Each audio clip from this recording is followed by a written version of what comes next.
The engines found him before the men did. Eli Boone heard them first as a low trembling in the concrete beneath his cheek, a sound that traveled through the ground the way thunder does before a storm breaks open. He lay on his side in the narrow alley behind Calloway's tack and feed, one eye pressed to the warm asphalt, the other swollen shut. Blood had dried at the corner of his mouth in a thin, dark line. His ribs moved when he breathed, but each breath cost him something he wasn't sure he had left to spend. He didn't move, not because he couldn't, not entirely.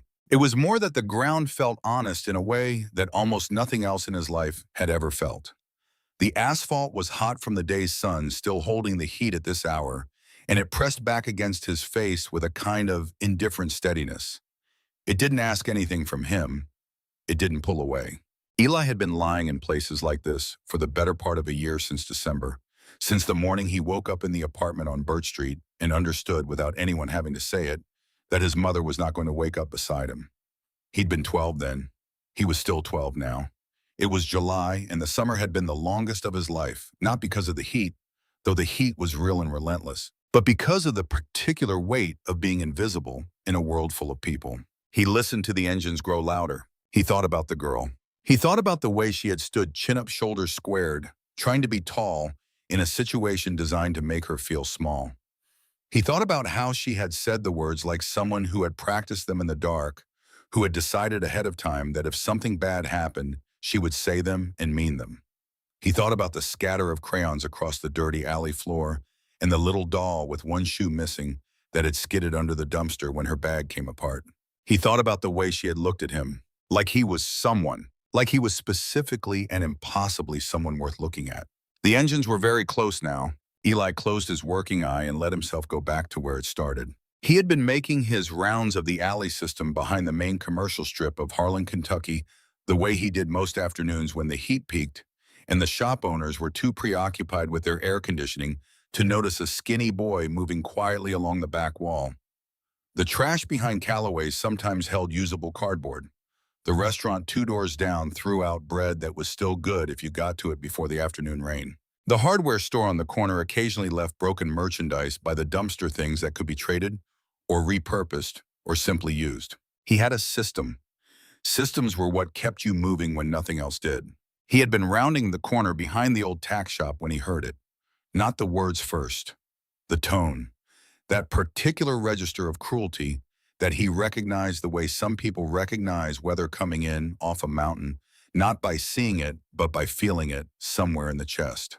He stopped. The alley behind Calloway's was a narrow slot between 2 brick walls, maybe 15 feet across, dead-ending at a chain-link fence where somebody had propped a broken section to create a gap.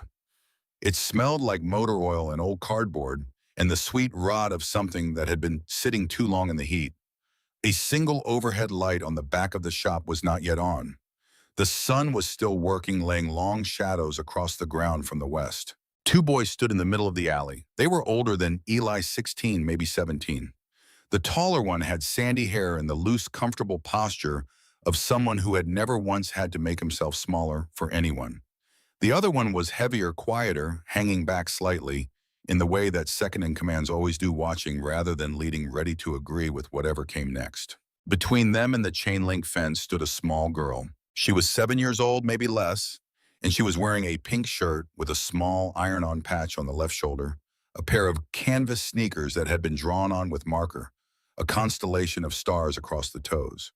Her hair was copper red and pulled back in a lopsided braid that was coming apart. She had a backpack, pink as well, though the zipper had been forced open and the contents were already partly scattered.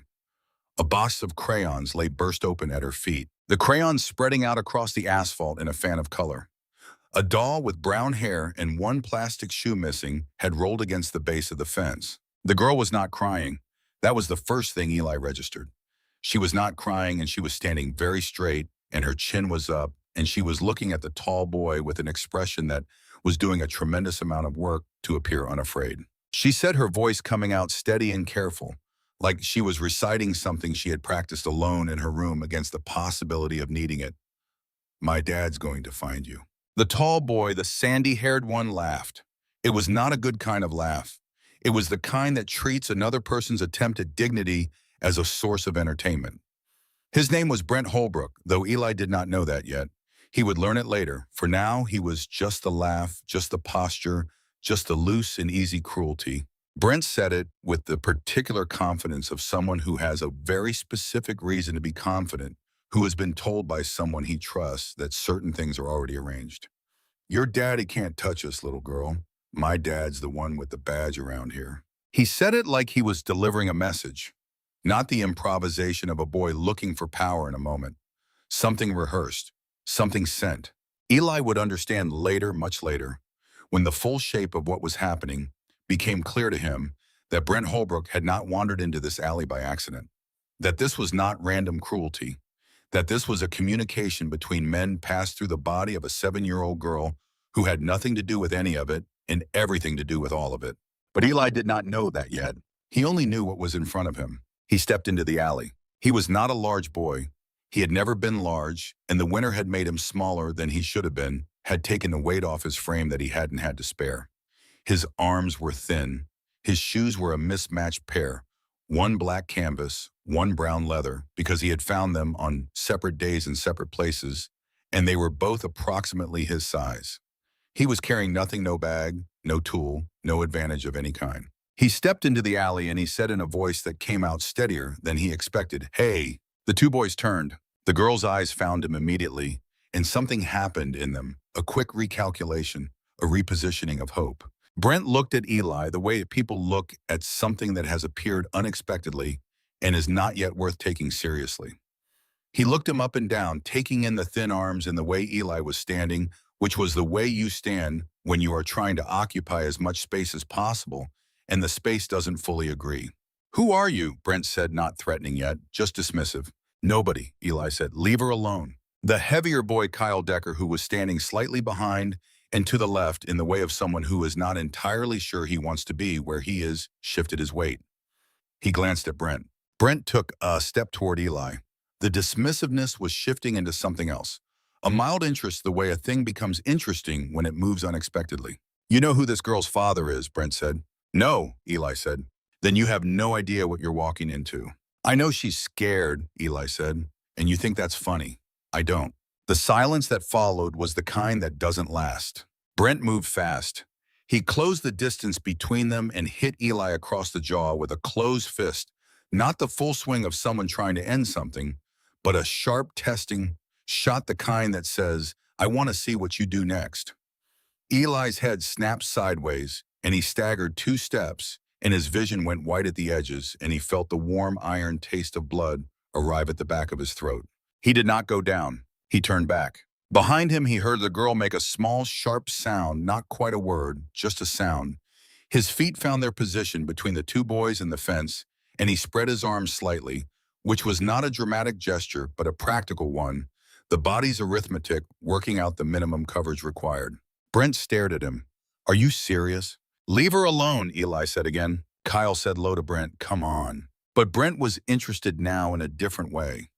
He hit Eli again, this time harder, a full swing to the same side of the head, and this time Eli went down, knees hitting the asphalt with a crack that he felt in his teeth.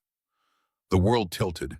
He could see the crayons scattered across the ground near his hands, small and bright and absurd. He pressed his palms flat against the asphalt and pushed. He got back up. It took him 4 seconds. He counted them without meaning to. When he was standing again, his legs were shaking, and his vision had a silver border around it that he knew from experience would fade if he just kept breathing. And he positioned himself again between the boys and the girl, arms out, chest open to whatever came next.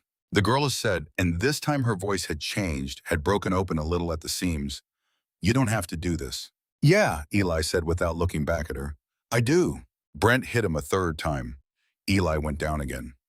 Kyle stepped forward and kicked him once in the rib, not viciously, almost reluctantly, like a man performing a function he has been assigned rather than one he chose. The pain spread across Eli's left side like a hand pressing in slowly, not letting go. He lay on the ground for 2 full breaths. Then he started moving. It was not graceful. He crawled the first part of it, fingers dragging against the hot asphalt, knees finding the ground in a slow push. He pulled himself upright against the dumpster and stood not straight, not clean, but standing. He turned around. He was still in the middle. Brent looked at him with something that had moved past contempt into a place that was almost respect. Not the kind you feel for something you like, but the kind you feel for something you cannot stop, something that will not behave the way it should. It was a complicated expression for a 17-year-old to be wearing, and Eli didn't register it at the time, was not taking inventory of expressions at that moment, but he would remember it later. Then something happened that Eli also did not expect. The girl moved. She had been pressed against the chain-link fence with both hands gripping the wire behind her, and then she was not pressed against anything.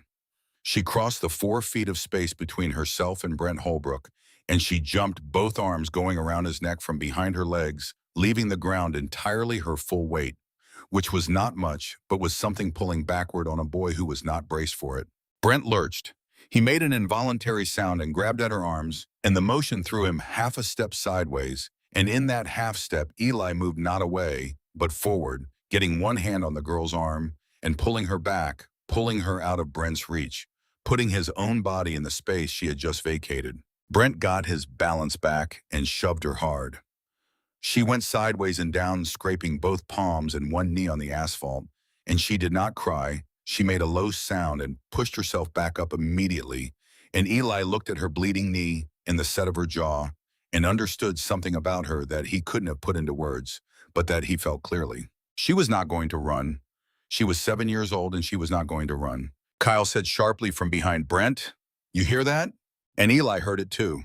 It was low at first, more felt than heard, a vibration in the soles of his shoes that traveled up through his legs into his chest. Then it began to have a sound attached to it, deep and rhythmic and multiple. A chord made of engines growing from somewhere beyond the buildings coming through the streets toward this particular slot of alley and in brick. Brent went still. Kyle went still. The three of them stood in the alley and listened to the sound approach, and it grew and grew until it filled the narrow space between the brick walls, reverberating, shaking the light fixture on the back of the shop, rattling something loose inside the dumpster. Brent looked at Kyle. Kyle was already backing toward the break in the fence. Brent said low to Eli, "This isn't over." And then they were gone, both of them through the broken section of chain link and into the lot beyond, their footsteps quick and fading, swallowed by the growing sound of engines. Eli stood alone in the alley with the girl and the scattered crayons and the one-shoed doll. His legs let go. He went down slowly this time, controlled, settling against the base of the dumpster, back against warm metal, one arm across his ribs. His vision was doing the silver border thing again, and he could feel his heartbeat in places where heartbeats are not usually felt, behind his swollen eye, in the joints of his hands, along the left side of his chest where Kyle's boot had found him. He was aware in a distant and objective way that he had done something that made no practical sense. He had no connection to this girl. He had no stake in the outcome. The rational behavior, the behavior his life had trained him for, the behavior of someone who survived by not being seen, was to have walked past the entrance to this alley and kept moving and let whatever was going to happen without him. He had not done that. He found he could not locate the part of himself that regretted it. The girl crouched in front of him. She had picked up the doll and was holding it against her chest, one hand behind its small plastic head, the way you hold something you don't want to fall.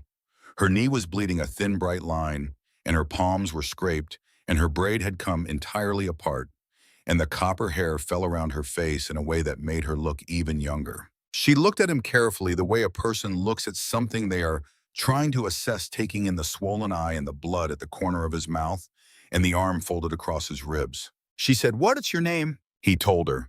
"Eli," she repeated, as if committing it to a specific location in her memory. "I'm Nora." "I know," he said, though he hadn't known until he'd caught the shape of it in something she'd said during the fighting. She said, "Why did you do that?" He thought about it. He thought about it for longer than the question probably required. The engines were still growing outside the alley from somewhere beyond, the streets around them still approaching. "Because you weren't going to leave," he said, "and somebody should have been in the middle." She looked at him for a moment with an expression he couldn't read fully, something serious and measuring, and not quite what you expected from a 7-year-old face. "I wasn't going to leave," she confirmed. "I know. My dad's coming," she said. "Not afraid? Certain?" Eli nodded. The motion cost him something, and he stopped nodding. The engines outside had reached a register that he felt in his sternum, in his back teeth. It was not one engine. It was not 2 or 10. It was a specific kind of sound that comes when a large number of machines built for the same purpose, at the same place at the same time. A sound with weight and intention and the particular quality of things that move in formation. Nora stood up.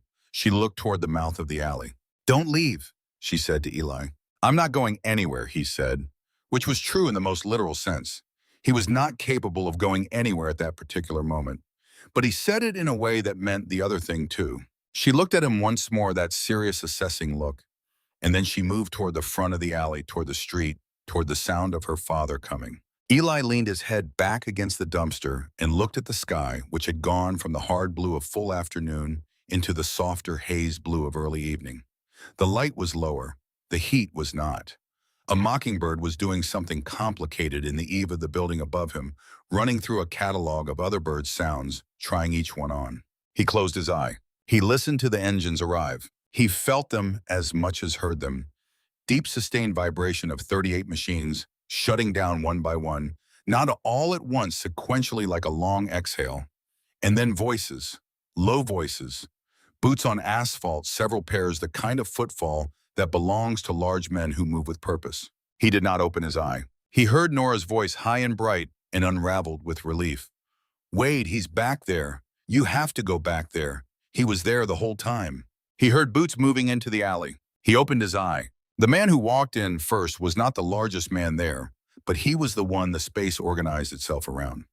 He was broad across the chest and shoulders, not in the gym-built way, but in the way of someone who has been moving through a physical world for a long time and has been shaped by it.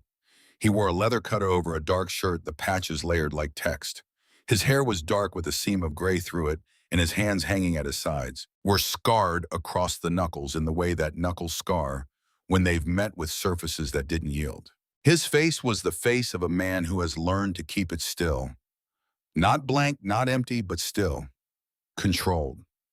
The kind of stillness that is not the absence of feeling, but the management of it.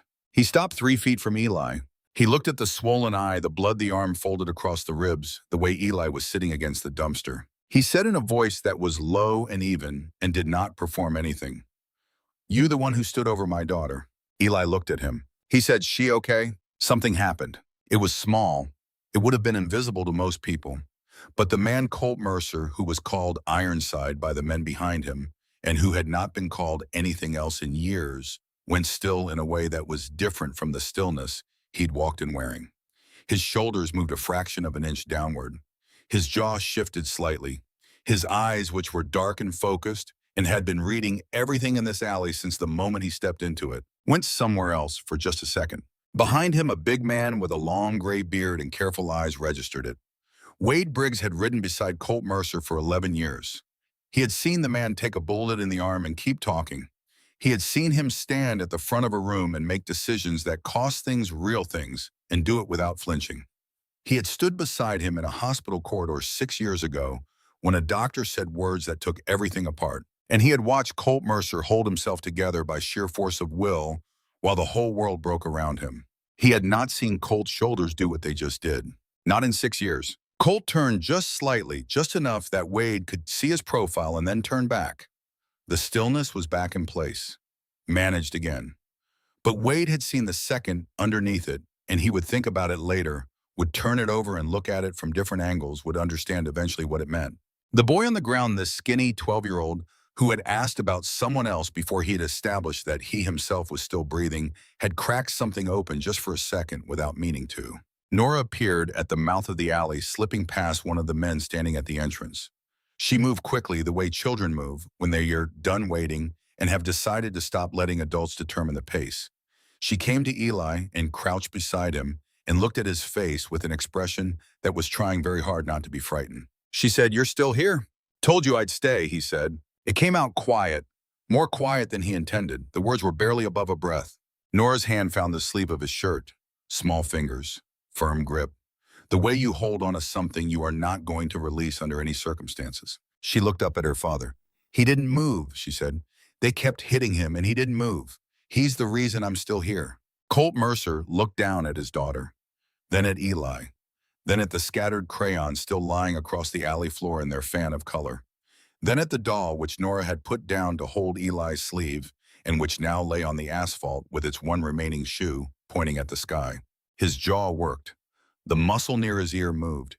He looked for just a moment like a man calculating something for which he does not yet have all the variables. He said to Wade without looking away from Eli, "Get him up." Wade came forward and crouched the way a man crouches when he wants to appear smaller than he is, which is a thing Wade had learned to do a long time ago, and which he did now without thinking. He said quietly to Eli, "I'm going to lift you. It's going to hurt. I'm not going to drop you." Eli said, "I can walk." Wade said, "Maybe tomorrow." He slid one arm under Eli's shoulders and the other under his knees, and he lifted, and the pain arrived from everywhere at once, ribs and jaw and back, and the hand that had hit the asphalt palm first twice, and Eli clenched every muscle he had and did not make a sound, which cost him everything he had left. The ground fell away. He had not been carried since he was very small, since before he could form a clear memory of it. The sensation was strange, being held by someone else's strength, being moved without having to generate the motion yourself. He did not know what to do with his hands. He put them in his lap. Nora walked alongside them, one hand on the edge of Wade's cut, not holding Eli anymore, but close enough that he could have reached out and found her if he'd needed to. At the mouth of the alley, Eli saw the street for the first time since everything had happened. The Iron Wolves MC had arrived in their full number 38 motorcycles arranged along both sides of the street with the practiced ease of men who have done this before. The machines sat gleaming under the early evening light, chrome catching the sun's last angle. The men stood or leaned beside them in the particular posture of people who are waiting not restlessly, but with the kind of patience that has already made its decision and is simply allowing time to catch up. People on the sidewalk across the street were watching. Some held phones, others stood with grocery bags or days or children and watched with the stillness of people trying to understand what they are seeing. Eli looked at all of it from the height of Wade's arms and felt a sensation he did not have a ready word for, something that existed in the space between exposed and sheltered, between impossible and real. Colt walked ahead. He walked through the middle of his men toward his bike, and they moved aside for him without looking at him directly, the way a current moves around something solid. He mounted and settled the leather of his cut, adjusting across his shoulders. The engine came alive under him with a sound that traveled through the air and found Eli's chest and stayed there. He waited. Wade carried Eli to a bike near the middle of the formation and mounted one-handed, shifting his grip, settling Eli across his lap in a way that a man learns to do in field conditions when hands and cargo and balance have to work together. It was undignified and practical, and it worked. Nora was lifted onto the bike behind her father's arms, going around the waist of the rider there, her copper hair lit orange by the failing sun. Around them, the engines found their voices one by one, the sound building 38 machines adding themselves to a chord that, by the time it was complete, was more than sound, was a physical presence, a thing you felt in the chest and the teeth and the back of the hands. They pulled out. The alley fell behind them. The street opened up, and they moved through it, a long, dark line, with chrome catching the light, the sound of them preceding and following them in equal measure. Eli lay in Wade's arms and watched the sky above Harlan, Kentucky, move past overhead the power lines and the old shop signs and the water tower and the first stars arriving in the east above the ridgeline. He was 12 years old. He had been sleeping behind a convenience store for the better part of 3 months. He had no phone, no bag, no plan for tomorrow morning. He had $4.62 folded into the inner pocket of his jeans, which was not enough for anything, but was the entirety of what he possessed. He had stood between 2 older boys and a girl he didn't know, and he had not moved, and someone had come. He could not have said what that meant yet. He could not have predicted what came next, or mapped its shape, or calculated its costs and requirements. He only knew that the engines were underneath him and around him, and the sky was going dark in the particular way it goes dark in Kentucky in July, not fast but slow and warm, and that for the first time in a very long time, something was moving toward him rather than away. He closed his eye. He let the road come. The clubhouse sat at the edge of Harlan like something the town had decided not to look at directly. It was a converted warehouse on the far side of the rail yard, a long, low building of old brick with a metal roof that had been patched in sections over the years, each patch a slightly different color, a record of every storm that had come through and been outlasted. The windows were high and narrow and covered from inside. The parking area out front was gravel, and the gravel was oil-stained in patterns that told you how long and how many. A single bulb burned over the heavy front door, throwing a yellow circle on the ground that insects were already beginning to orbit in the late evening air. Wade carried Eli through that door. The inside was larger than the outside suggested.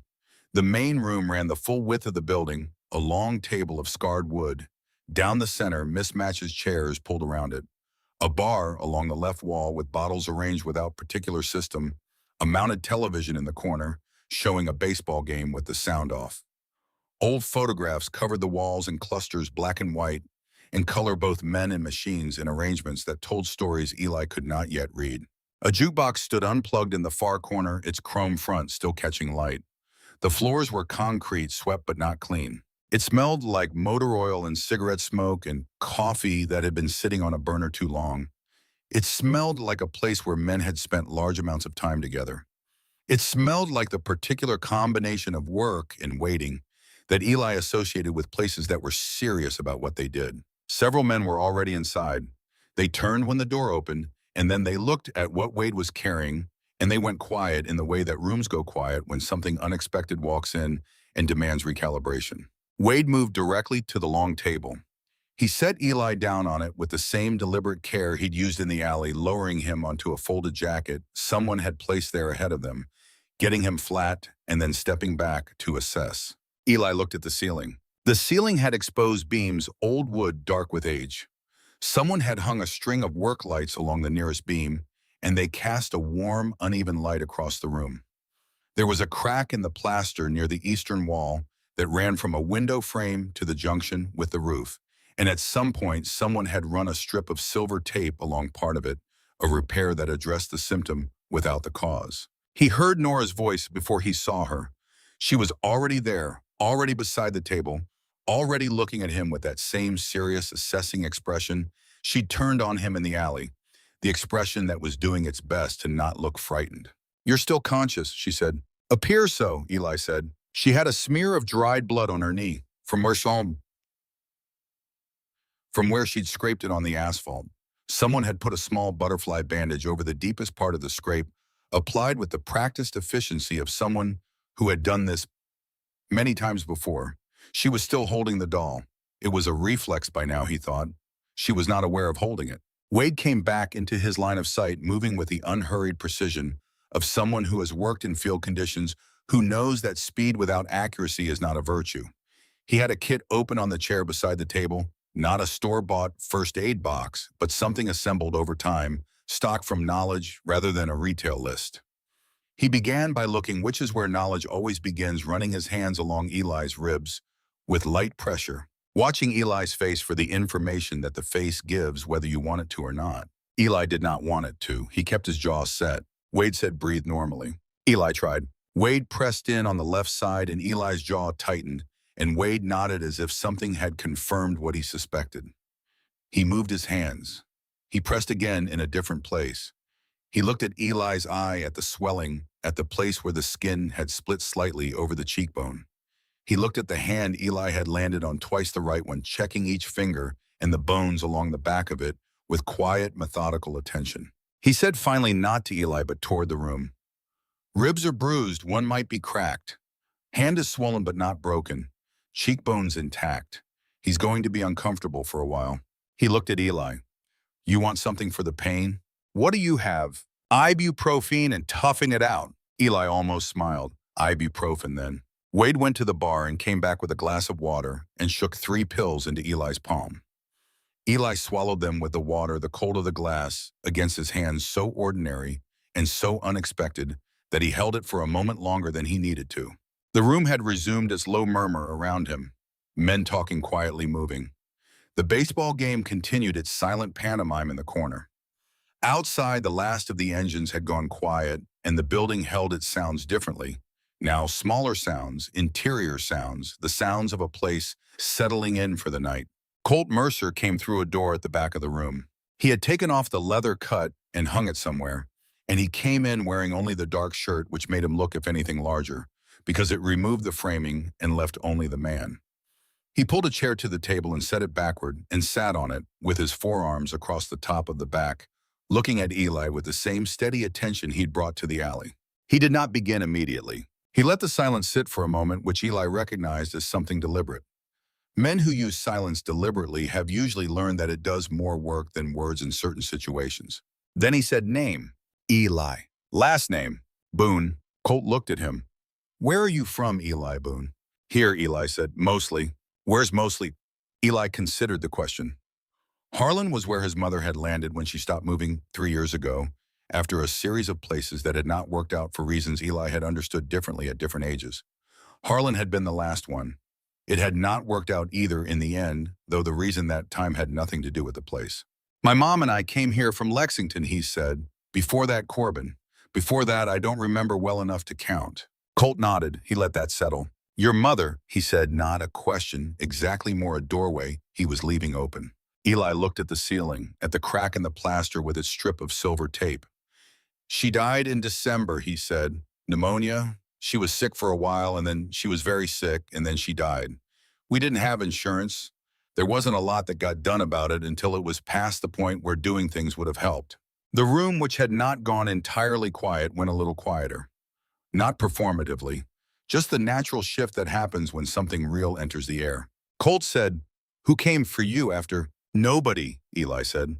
"There were people from the county. A woman came twice. I wasn't there the second time. After that, I stayed out of the way of the process." "You've been on your own since December." "Yes, 7 months. About that." Colt's forearms rested on the chair back. His hands were still. He said, "Why did you step into that alley tonight?" Eli had known the question was coming. He'd felt it arriving since the moment he woke up in the engine sound and understood that things were going to require explanation. He had been turning it over in the back of his mind, fitting it against different answers, testing their weight. He let the honest answer come up instead. "Because she wasn't going to leave," he said. "I could see that. She was going to stand there and take it because running would have felt like losing something she didn't want to lose. And they were bigger, and they weren't going to stop, and somebody needed to be in the middle."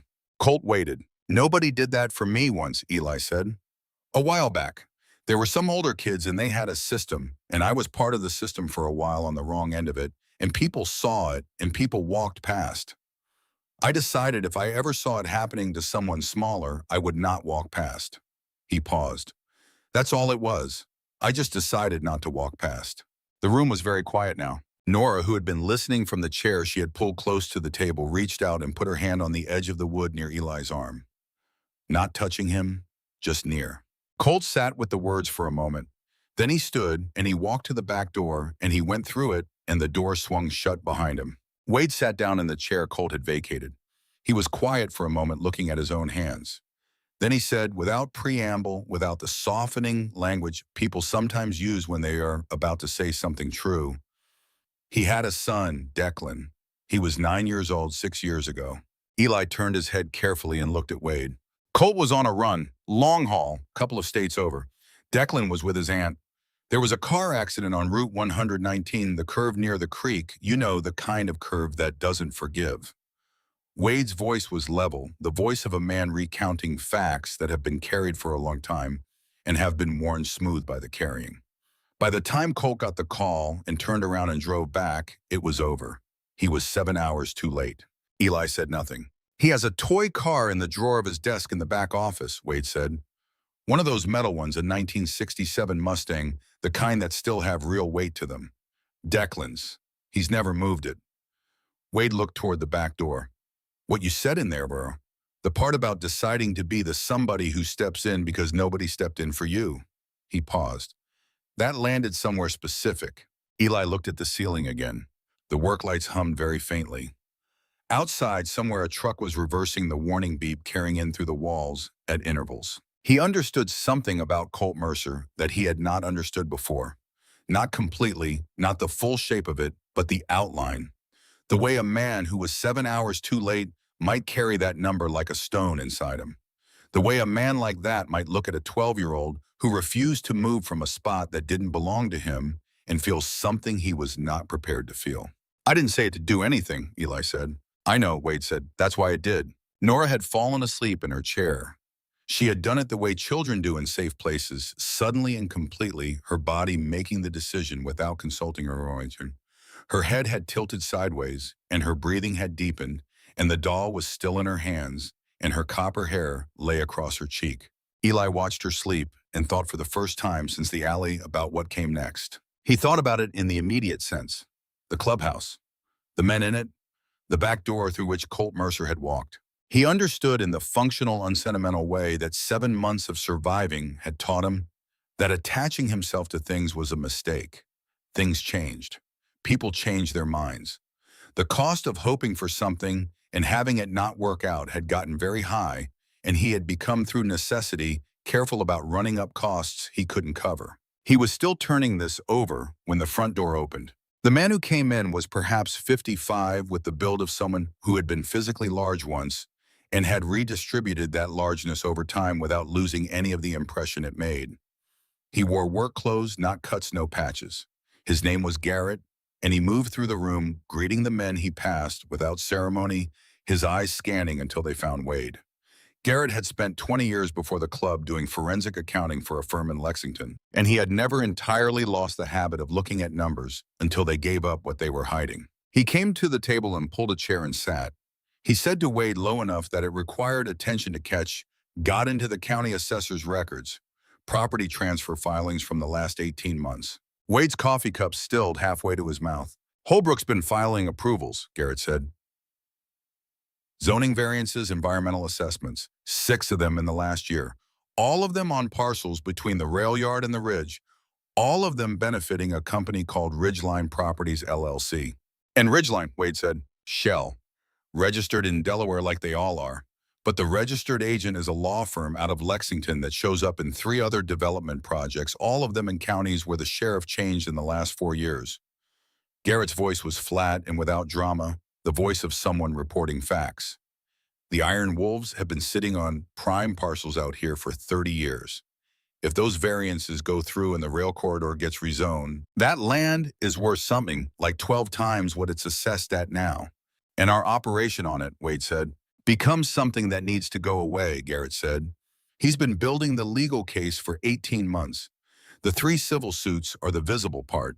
The zoning work is the actual play.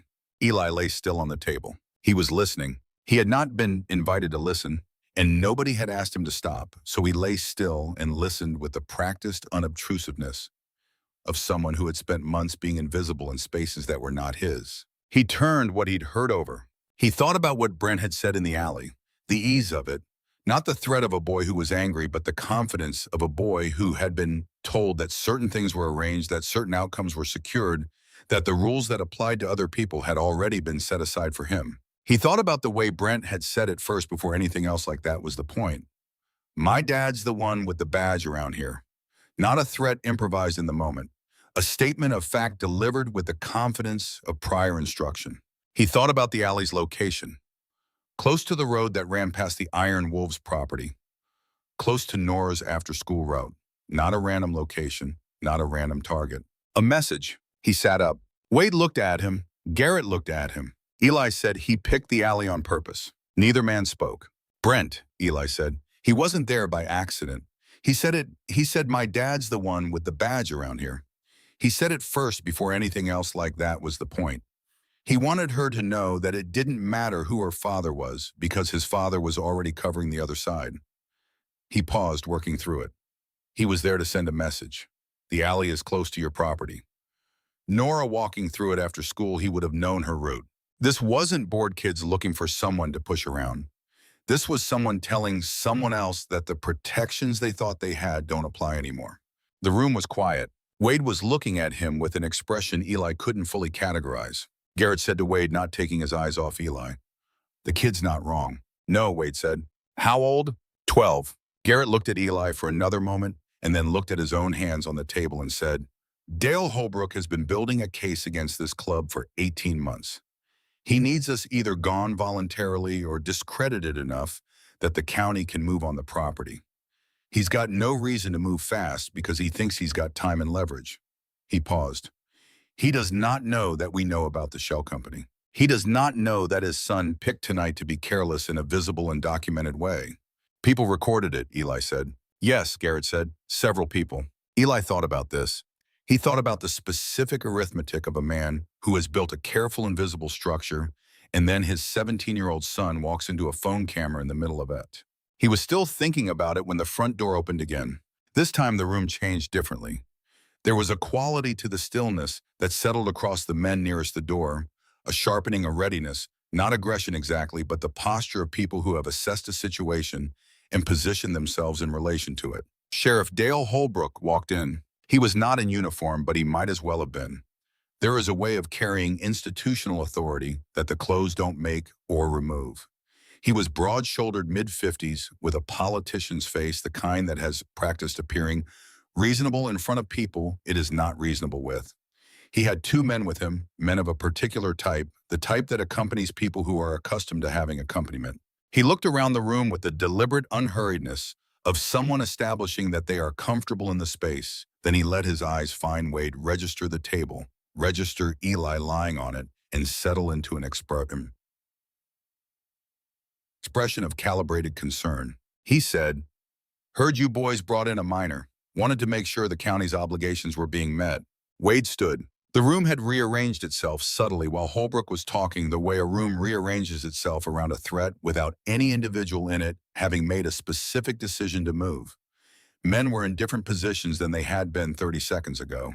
Colt came through this back door. He had the cut on again. He walked through the room in the direct line between where he started and where Holbrook stood, which required nobody to move, and yet everyone moved anyway, a parting that happened because of what he was and how he moved and the specific quality of attention he generated. He stopped a few feet from Holbrook. The two men looked at each other in the way that men look at each other when a long and complicated history has preceded the current moment, and both of them know it. Holbrook said, adjusting the expression, "Colt, just making sure the boy's being looked after properly." "He is," Colt said. "County has rules about unaccompanied minors, placement protocols. I'd hate for you to find yourself on the wrong side of a negligence complaint." "He's under my protection," Colt said. "You want to contest that, come back with a warrant and a judge who'll sign it." Something moved behind Holbrook's reasonable face. Not fear, recalculation. He had come expecting a specific dynamic, and the dynamic was not presenting itself on schedule. He said more quietly, "You're making this harder than it needs to be."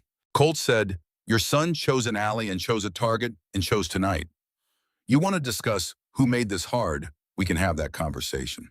Holbrook looked at him for a long moment. His two companions had not moved, but had acquired the stillness of people waiting for a signal. No signal came. Holbrook said, "I'll be in touch." He walked out.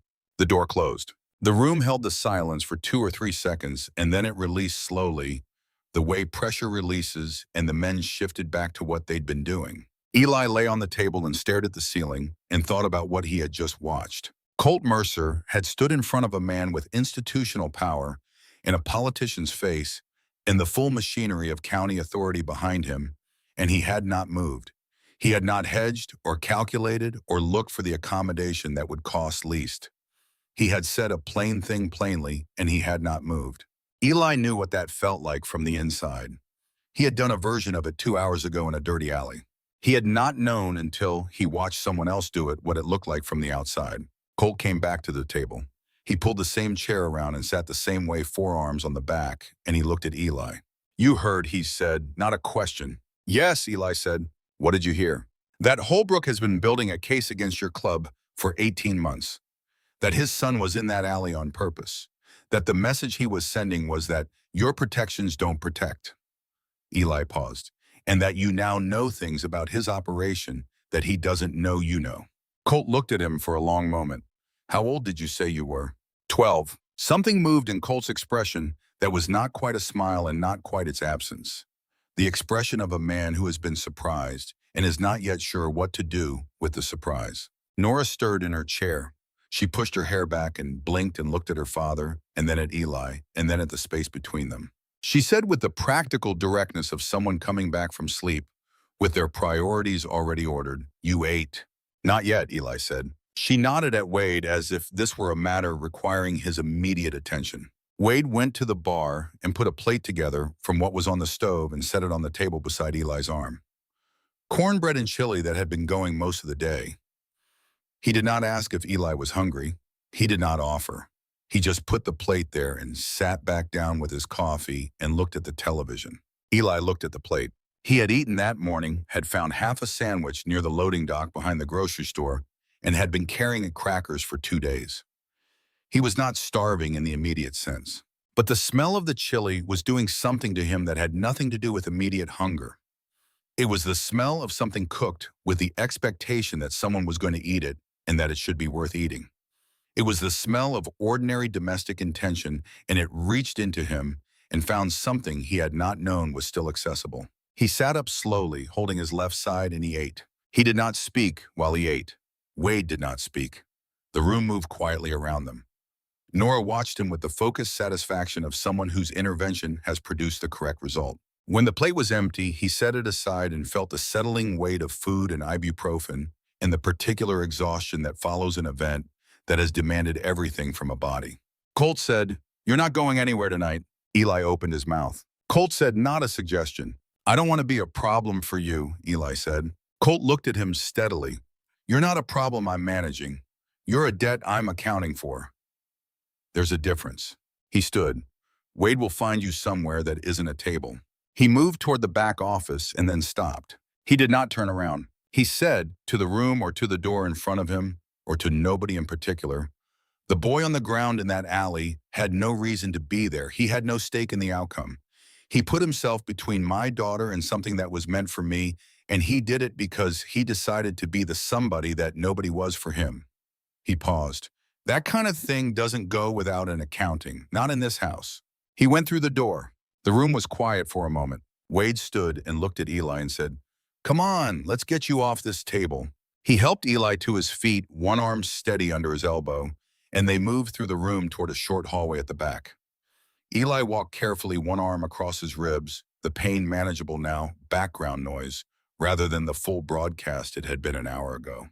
The room they came to was small and plain, a cot against one wall with a military blanket, a wooden chair, a window too high to see out of. Clean, spare, the kind of room that has housed many different people for short periods and asked nothing of any of them. Wade set a glass of water on the floor beside the cot. He said, "Get some rest." He went out and pulled the door mostly closed, and his footsteps went back down the hall toward the main room. Eli sat on the edge of the cot and looked at the wall. He thought about the window, which he could probably reach if he stood on the chair, and the drop on the other side and the road beyond it, and the various routes by which a person on foot could disappear into Harlan at 10 o'clock on a July night. He sat and thought about this. He thought about the plate of food that had been put beside him without ceremony or condition. He thought about Wade's voice level and unsparing, telling him the truth about a grieving man in a way that respected Eli's ability to receive it.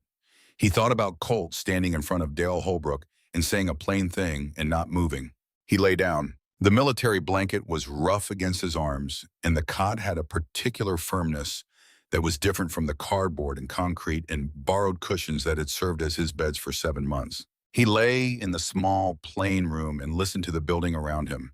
The voices in the main room, low and intermittent, the occasional sound of something being set down on the bar, the distant sound of a truck on the road outside, the sounds of a place that was occupied by people who intended to remain.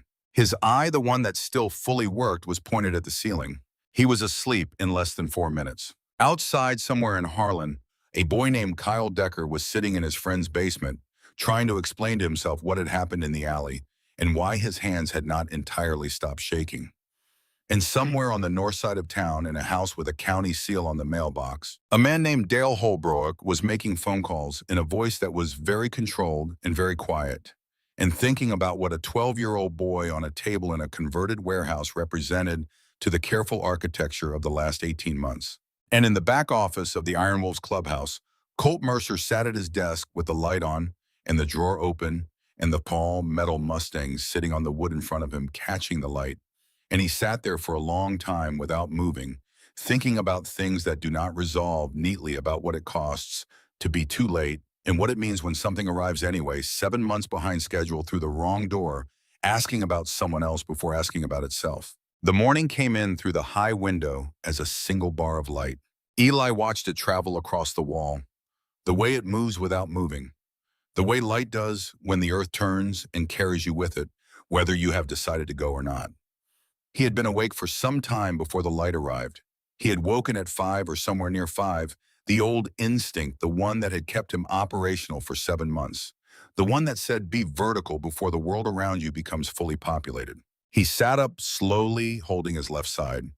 The ribs were worse this morning than they had been the night before, which was what ribs did, the inflammation doing its gradual work.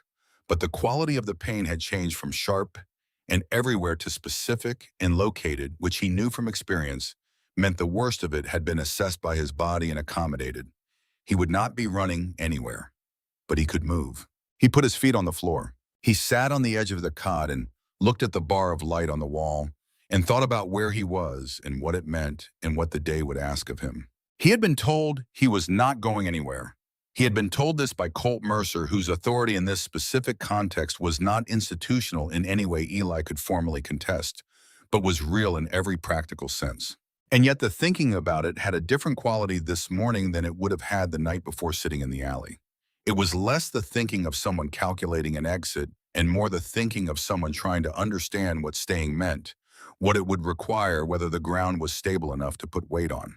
He was still sitting with this when a knock came at the door. One knock, not multiple, the knock of someone who expects it to be enough. Yeah, Eli said. The door opened partway. Nora put her head in. She was dressed, hairbrushed, and rebraided, the butterfly bandage still on her knee, and she was holding 2 cups of coffee with the careful concentration of someone who has been entrusted with something that matters. She came in and set one of the cups on the floor beside the cot with the seriousness of a person performing a function she has decided is her responsibility. Wade said you take it black, she said. I don't know why anyone would do that, but I didn't add anything. Eli looked at the cup. Thank you. She sat on the wooden chair and looked at him with the frank, direct attention that was apparently her default mode of engagement with the world. How are your ribs? She asked. Worse than last night? Wade said they would be.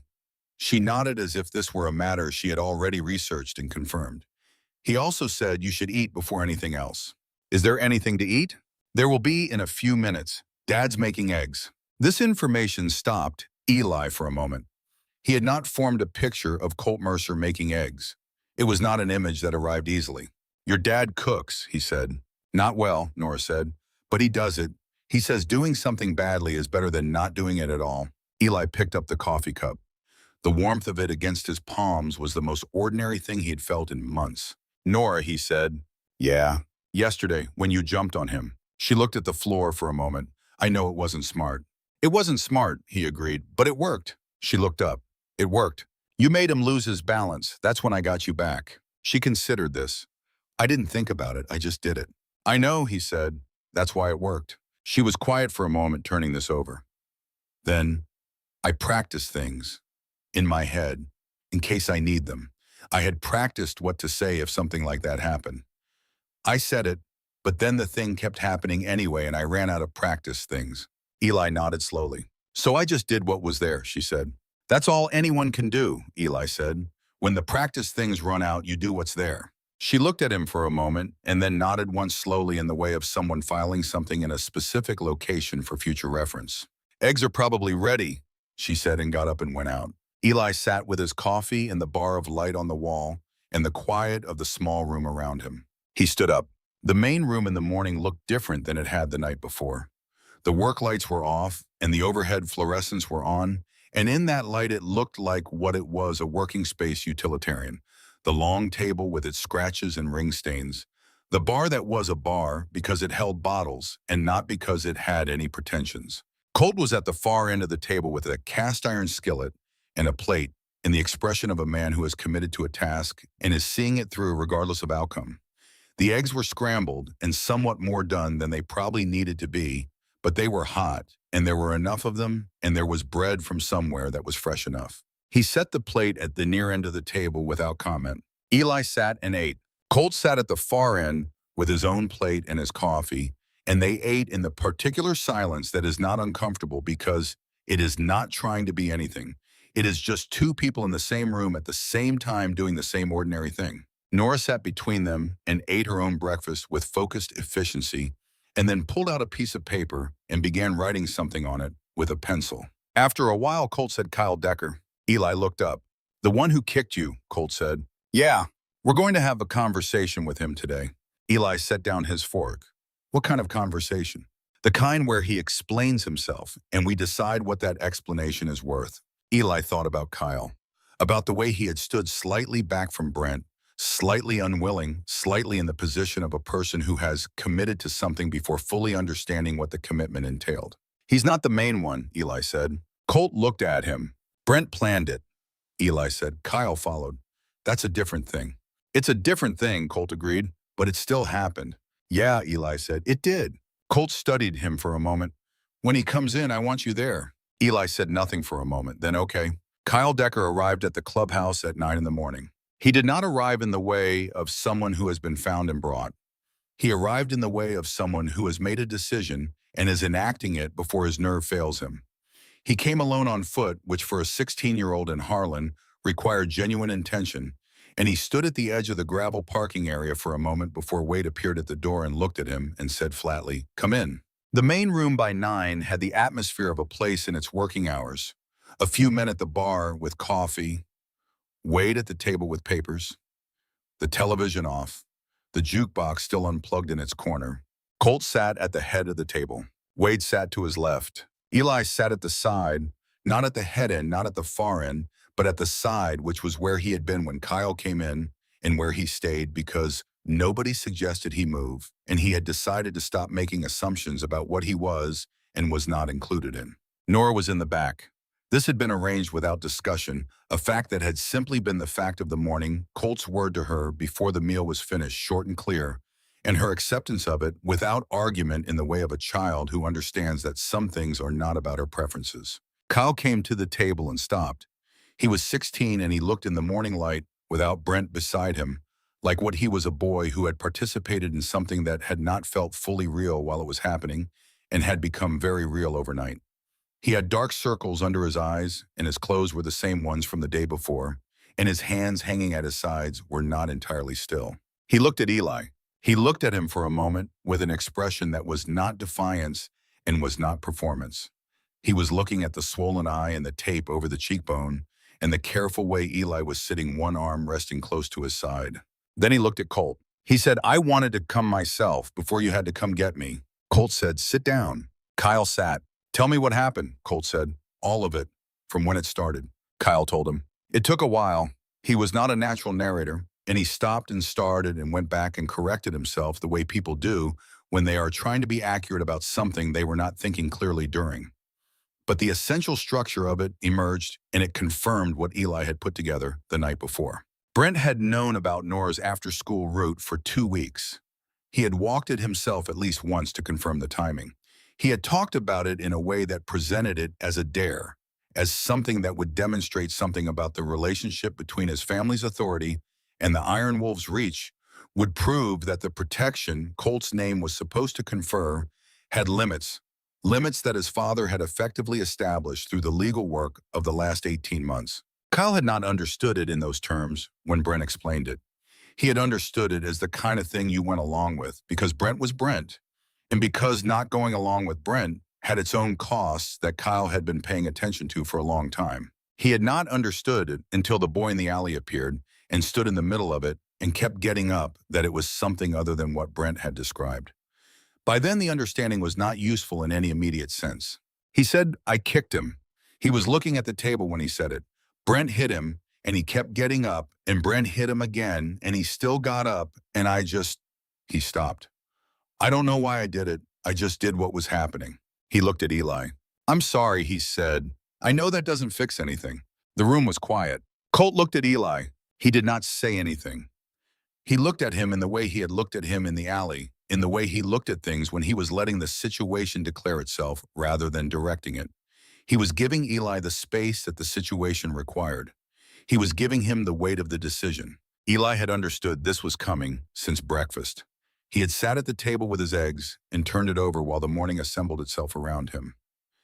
He had thought about what he wanted from it, which was the wrong question. He had thought about what was true, which was the better one. What was true was that Kyle Decker was 16 years old and had followed someone else into something and had not known how to stop once he was inside it. What was true was that Eli knew what it felt like to be in a situation where the momentum was not yours and the exit was not clear. What was true was that breaking Kyle Decker would produce a specific result, would send a specific message back into the world, and that message would enter someone who would carry it and act from it. And what came out of that was predictable in its shape. What was also true was that Eli had a cracked rib and a swollen eye and had lain on asphalt and gotten up 4 times because he had decided something and the deciding had cost him, and that cost was real and required acknowledgement of some kind. He looked at Kyle. He said, "Did you know that was Brent's plan when you went with him? That he'd picked her specifically, that it was about her father?" Kyle said, "Not exactly, not all of it. But you knew it wasn't random." Kyle looked at the table. "Yeah. You knew he'd picked her because of who she was." "Yeah." "And you went anyway." Kyle said nothing for a moment. Then, "Yeah." Eli nodded. He looked at the table himself for a moment, at the grain of the old wood and the ring stains and the scratches that were somebody else's stories. He said, "I don't want you hurt like I was hurt. That's not what I want." The room held very still. "Breaking you doesn't fix what happened," Eli said. "It just makes another person in this town who's angry at the people in this room and looking for someone smaller to take it out on. I know how that works. I've been on the receiving end of how that works." He paused. "But what happened has a cost," he said, "and you should spend your life paying it the right way." Kyle was looking at him now fully, not at the table.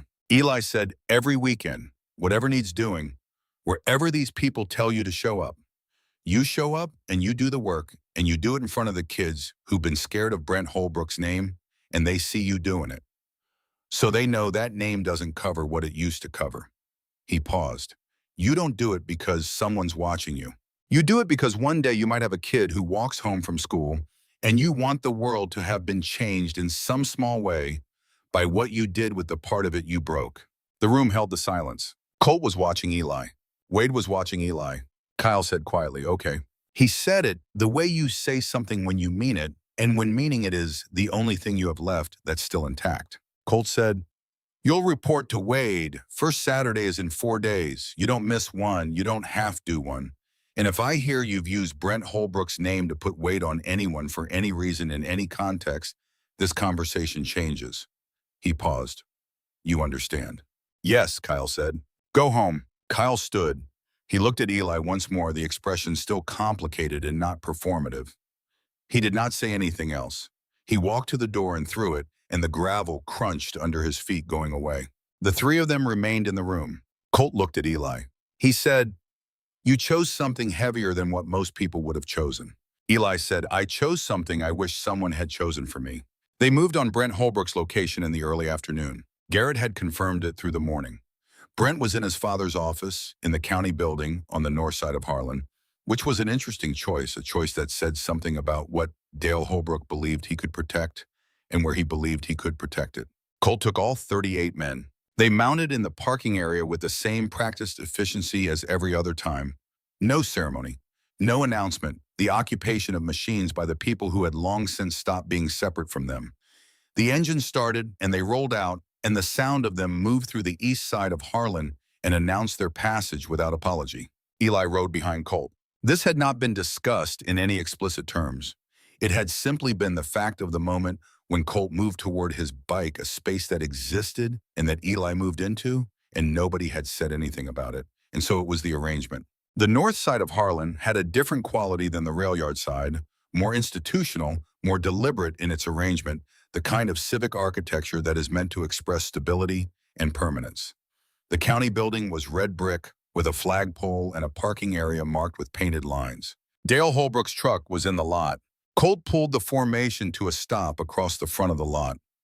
38 machines arranged with the practiced ease of men for whom this is a known mode of operation. They shut down one by one. The silence that followed was of the kind that has content that says something specific by its presence. Colt got off his bike. He looked at the building. He did not move immediately toward it. He turned his head and looked at Eli. It was not a signal exactly. It was more that he created the opening. He showed Eli the space the same way he had shown it in the main room, when Kyle was sitting at the table, by leaving it present and unoccupied. Eli got off the bike. He was 12 years old, still holding his left arm slightly against his ribs because of the cracked one, the butterfly bandage on his cheekbone catching the afternoon sun. He walked to where Colt was standing. The front doors of the county building opened before Colt had taken 3 steps toward them. Holbrook came out with 4 men. He had the politician's face arranged into the controlled expression of someone who has had the night to prepare for this moment, who has run the scenarios and selected the presentation most likely to produce the desired outcome. He said, managing his voice carefully, "Colt, I think we should all take a breath here. Whatever happened yesterday, there are proper channels for addressing it."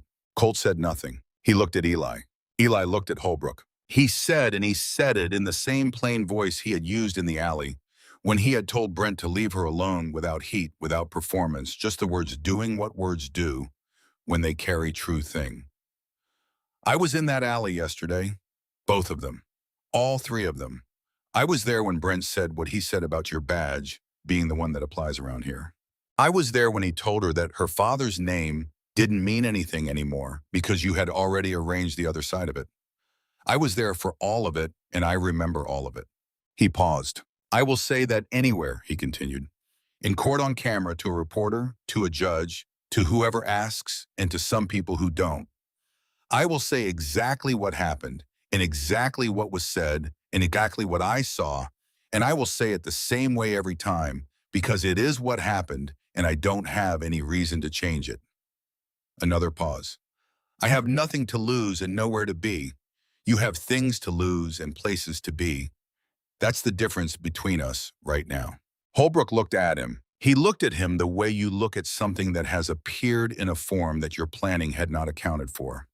A 12-year-old boy with bruises on his face and mismatched shoes standing in a county parking lot, saying plainly that he will tell the truth to anyone who wants to hear it. His reasonable face was still in place, but something behind it was doing a rapid and not fully successful recalculation. He looked past Eli to Colt. Colt said, "He's not the only one who was there, and he's not the only thing we have." He spoke about the zoning filings and the shell company and the 18 months of legal architecture, and he spoke about it the way Garrett had spoken about it flatly and with specificity in the voice of someone who is not making a threat, but stating the coordinates of the current situation so that everyone present understands the terrain. He said, "The civil suits get dropped. The zoning filings get withdrawn. We don't move on what we have, and you don't move on us." He paused. "And your son accounts for what he did the right way. Not in a room somewhere where it disappears. The right way in front of the people he affected." Holbrook stood in the afternoon sun. He stood there for a long time. He was running calculations. Eli could see the running of them behind his face, could see the columns being added, the outcomes being tested. The shell company, the recordings from the alley, a 12-year-old witness with no incentive to alter his account. 3 days or it all becomes public. He said, "Give me a week." Colt said, "You have 3 days." Holbrook nodded the nod of a man who has run the available calculations and found this the least costly of the options that are actually available. Then he turned and said something short and quiet to one of the men beside him. Brent came out of the building 5 minutes later. He looked different in the afternoon light in the county parking lot than he had in the alley. The alley had given him context, had given him the size of the walls and the shadows and the presence of Kyle beside him and the specific intoxication of chosen cruelty in a confined space. The parking lot was not giving him any of that. He was 17 and the future that had been described to him was presenting itself in a form he had not previously imagined. He looked at Eli. Eli looked back at him. He said, and he said it without anything extra, without the satisfaction of having won something, because it did not feel like winning. It felt like naming, "You picked that alley because you thought nobody would answer for her. You thought the protection had already been removed, that your father had built something that meant there was no consequence for touching what belonged here." He paused. "You were wrong about the protection, and you were wrong about what consequence means."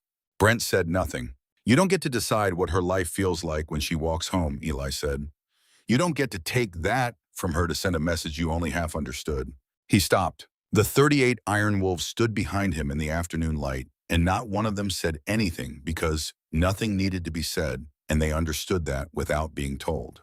Holbrook spoke to Brent, short and low, and Brent's jaw tightened, and he looked at his father, and then back at Eli, and then at the ground, and then he said to Eli, "I'll go see her, to tell her it won't happen again." It was not an apology in any formal sense. It was a statement of a thing he had apparently been instructed to do and had decided to do as instructed. but it was something and something was not nothing, and Eli nodded once, and that was the end of the exchange. Brent went back inside. Holbrook, after a moment that seemed to cost him something, followed. The formation of bikes started up again, one by one 38 engines, finding the chord that Eli had come to associate with the feeling of being accompanied through something, and they pulled out of the county building parking lot and went back the way they had come through the north side of Harlan and down through the main streets and back toward the rail yard and the old warehouse at the edge of town. That evening was quieter than the one before. The main room after dinner had the feel of a place that has processed something large and has set it down and is now engaged in the smaller occupations of ordinary time. Some men played cards at the far end of the table. A few were at the bar. The baseball game was on again, this time with sound low enough to be background. Eli sat at the near end of the table. Nora sat beside him with her piece of paper, which had grown considerably since the morning. "This is the list," she said, presenting it to him with the seriousness of a formal document. He looked at it. It was long and covered both sides of the paper and included items from what appeared to be several different categories of food organized by some internal logic that was not immediately apparent. "You've been working on this all day," he said. "Since breakfast," she confirmed. "We have to be systematic. You said you don't know what you like because you haven't been able to choose. So we have to find out." Eli looked at the list. He looked at the careful handwriting. Some words spelled correctly, and some approximately all of them committed to with equal conviction. "This is going to take a long time," he said. "That's fine," she said. "We have time." He looked at her. She said it like it was a fact, not a hope or a wish or a careful statement that could be qualified. A fact like the temperature or the day of the week. "We have time." He looked back at the list. He said, "What's this one?" pointing to a word that appeared to be an attempt at something. She looked. "Baklava. I had it at a thing at school and it was very good. You need to try it." "Okay," he said. "And this one is bibimbap. Wade had it once and said it was worth traveling for." Wade seems to have opinions about food. "He has opinions about everything," she said in the tone of someone reporting a known fact about a known person. "But he's usually right." They went through the list item by item, Eli asking about the ones he didn't know, and Nora explaining them with whatever information she had, which was sometimes accurate and sometimes the confident approximation of a 7-year-old who has decided that the gaps in her knowledge are not a reason to be less definitive. Colt came through the room at some point and paused at the edge of the table and looked at the two of them bent over the paper. He stood there for a moment. He did not announce himself or interrupt. He just looked at the picture of his daughter, explaining something to the boy beside her. Both of them focused on the piece of paper between them, the evening settling into the room around them. Then he went to the back office and the door closed quietly behind him. The office was small. The desk was scarred with years of use. A single window looked out onto the side yard where a catalpa tree had grown larger than it probably should have been allowed to grow, and now shaded the entire window so thoroughly that the room had a permanent underwater quality of light.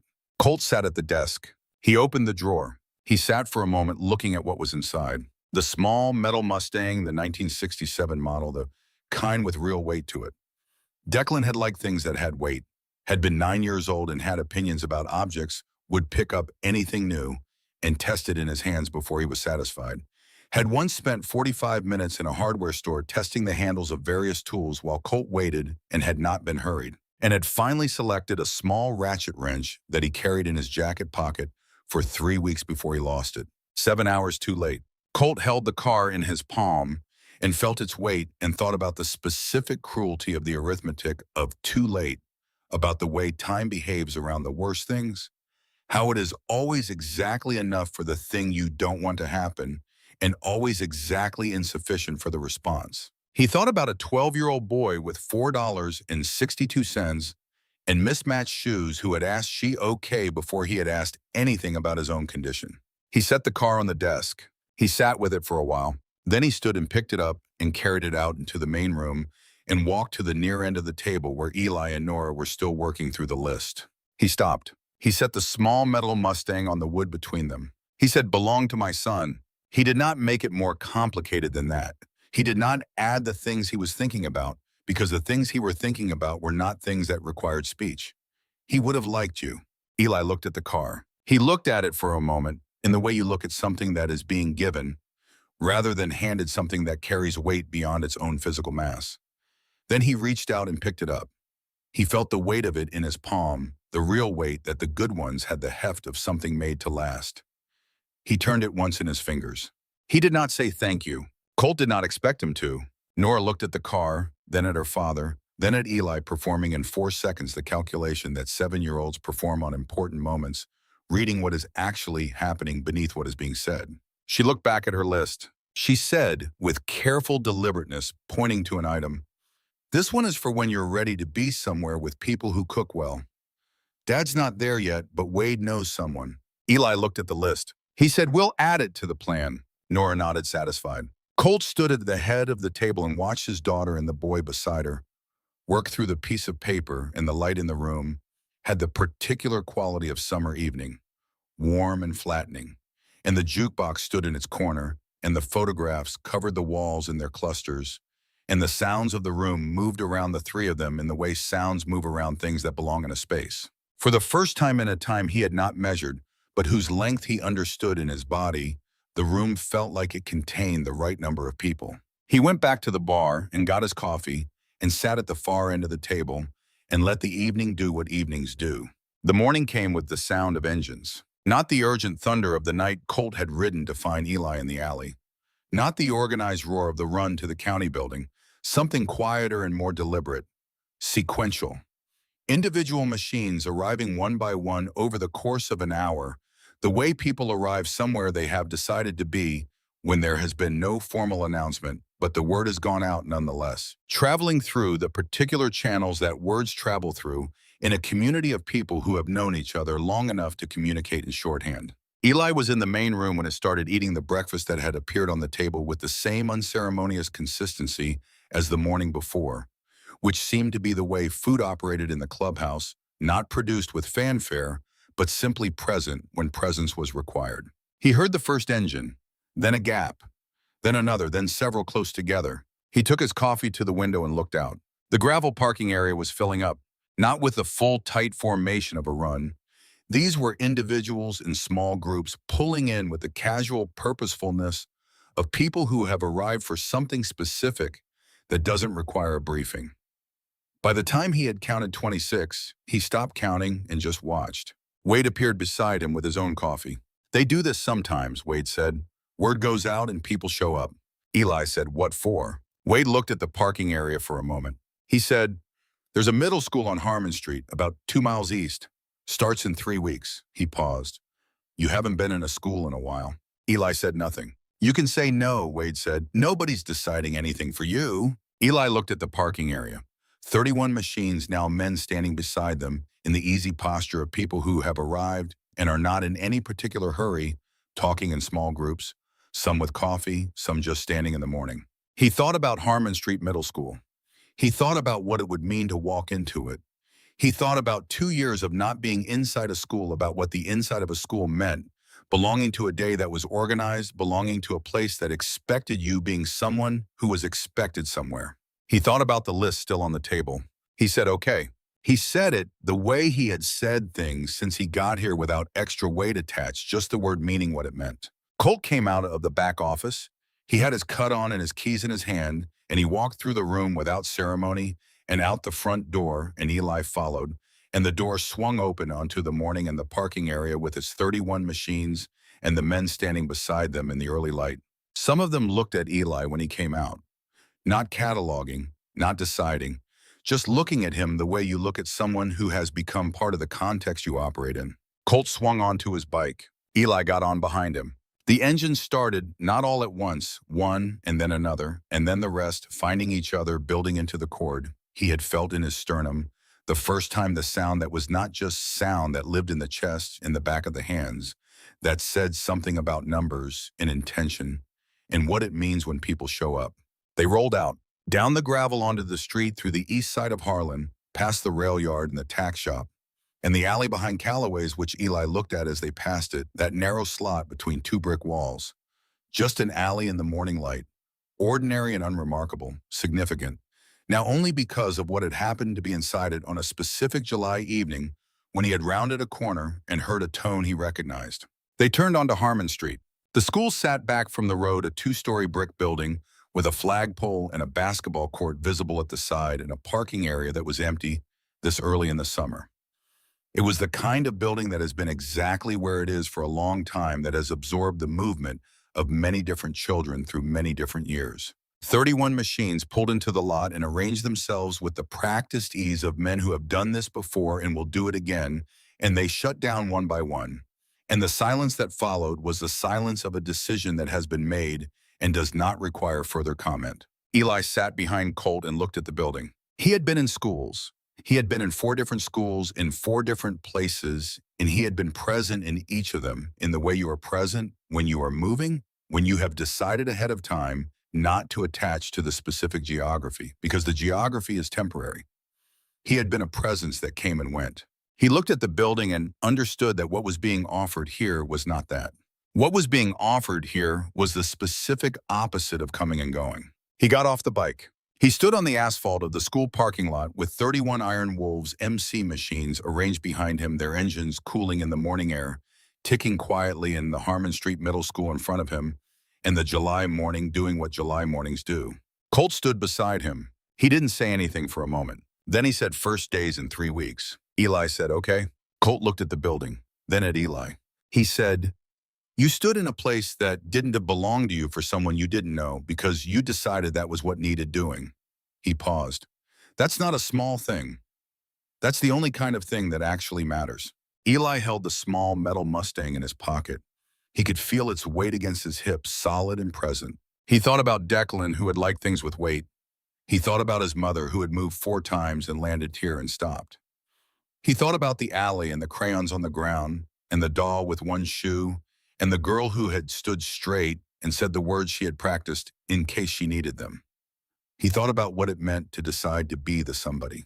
He looked at the school. He said, "Thank you." Colt looked at him. The stillness that was his face's working condition was present, but something at its very edge, at the margin of what a face will give you if you know how to look, was different than it had been 2 days ago in a dark alley in Harlan. He nodded, once, the nod of a man who means it completely and has no need to add to it.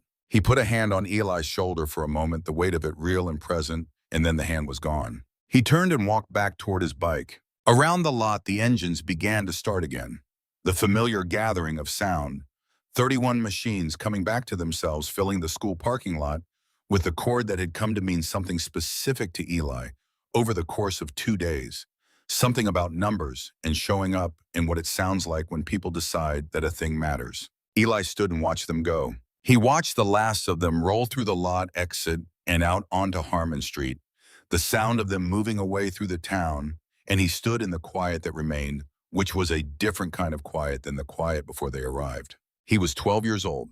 He had been 7 months alone, and he had stood in a dirty alley because he had decided to be the somebody, and something had come of the deciding. It was not simple, and it was not without us, and it was not finished. It was, in fact, only beginning.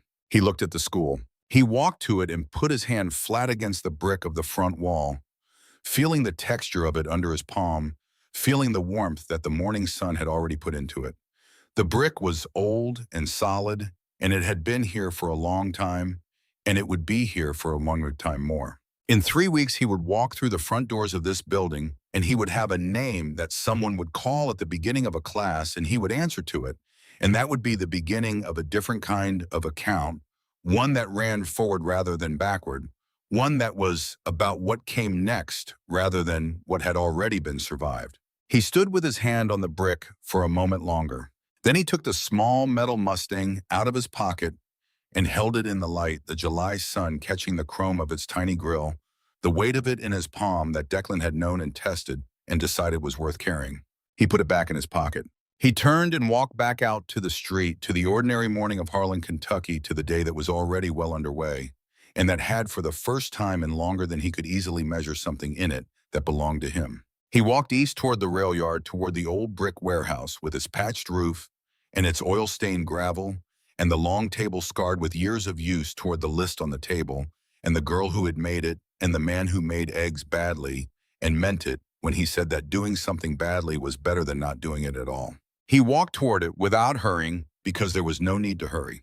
For the first time in a long time, he knew where he was going. There were things about the clubhouse that Eli learned slowly, the way you learn things that are not taught directly but accumulate through observation and proximity. He learned that the coffee was always made before anyone was awake to drink it, that there was a man called Sutter who was the first one vertical every morning, and who had opinions about the correct temperature of water and the correct ratio of grounds, and who would not discuss these opinions, but simply enacted them every day without variation. He learned that the bar was not a bar in the way that bars were bars outside this building, that nobody poured a drink before 5 in the afternoon, and that the bottles were more decoration than inventory evidence of a life that had been lived in a different key before decisions were made. He learned that the photographs on the walls had an order to them that was not immediately apparent, but that revealed itself over days of looking, that the older ones were on the east wall and the newer ones were on the west, and they told a history of the club and the town and the specific relationship between them that went back further than he had imagined. He learned that Wade Briggs had been a combat medic in a war that had ended before Eli was born, and that this history was present in everything Wade did. With his hands, the specific economy of motion, the way he assessed a situation before acting on it, the absence of anything wasted. He learned that Garrett came in 3 times a week and always sat in the same chair and always had the same coffee and always left without being asked to, that he had a system for his own presence in the building that was as precise as his system for finding what numbers hid. He learned that Colt Mercer had not always been Ironside, that the name had come from something specific that nobody explained directly, but that was referenced in the older photographs on the east wall, a younger man in a situation that must have required the thing that the name described. He learned that Colt's relationship to Nora was the organizing fact of his current life, that everything else arranged itself around it, that the decisions he made and the things he chose to protect and the lines he chose to hold were all ultimately traceable back to the single point of his daughter's existence in the world. He learned that Nora had opinions about most things, and that these opinions were delivered with a conviction that did not invite debate, but would accept additional information if it was relevant. He learned that she had a specific place she sat in the main room, that was her chair in the way that territories established themselves without formal declaration, and that nobody sat in it when she was present. And that the few men who had attempted to sit in it when she was absent and had been discovered in it upon her return had received a look that they had apparently decided was not worth inviting again. He learned that his own place in the building was establishing itself in the same way without formal declaration through the accumulation of repeated facts. He ate at the same end of the long table. He sat on the same end of the bench along the south wall when the main room was busy with men, and he wanted to be present without being in the way. He had his cot in the small plain room, and after the first few days, someone had put a second-hand dresser in it with 3 drawers. And after that, he had something he had not had in 7 months, a place to put things. He did not have many things, but the dresser was there. The days that followed, the county building parking lot were quieter than the 2 that had preceded them. The large events had occurred. The confrontation had happened. The terms had been set. Holbrook's people had begun the process of withdrawing the civil suits, which Garrett monitored with the attention of someone who has learned to trust the direction of movement more than any particular assurance, and who watches the numbers until they confirm what the words claimed. There was a morning near the end of the first week when Eli was in the main room before anyone else, except Sutter sitting at his end of the table with a library book that Nora had procured for him from somewhere, not asked him if he wanted a book, simply appeared with one and set it in front of him and said, "You seem like someone who reads," and walked away. And he was in fact someone who read, and he had been missing it without fully registering that he was missing it. Colt came through from the back office and stopped when he saw Eli in the book. He said, "What is it?" Eli showed him the cover. Colt looked at it. He looked at it for a moment with an expression that Eli was beginning to be able to read, the slight softening around the eyes that meant something was landing in the vicinity of the thing he carried around with him about Declan. He said he read that one twice, said the second read was better. He went to the bar and poured coffee and stood at the bar with it. After a while, he said, not looking at Eli directly, looking at the coffee, "I've been in contact with the county about you. There's a process for situations like yours. It takes a while, and there are people involved whose job is to make decisions about where children should be, and those people are going to have questions, and so are you, and so am I." Eli set the book down. "But the process is happening," Colt said.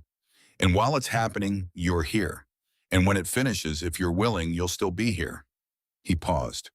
That's not a guarantee because I'm not in a position to make guarantees about processes that involve other people's signatures. But it's the direction I'm moving in. Eli looked at the table. He said, why? Colt looked at him now, the full attention. He said, because you stood in a place that didn't belong to you for someone you didn't know.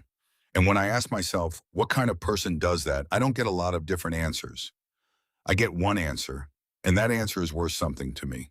The room was quiet around them. Sutter came in from the kitchen with the coffee pot and refilled Colt's cup without being asked, and went back without comment, which was exactly the kind of transaction that Sutter participated in, practical and wordless. Eli picked the book back up.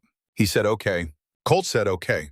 And that was the conversation, and it was enough. And they both understood that it was enough because it had said the true things, and the true things did not require elaboration. It was Wade who told him about the school, specifically what it would look like in practical terms. They were in the small room one afternoon, Wade changing the tape on Eli's ribs with the efficiency that was his default mode for physical tasks, and he talked through it without looking up from what he was doing, which was the way Wade communicated things he thought it was important for Eli to have, without making the having of them feel like charity.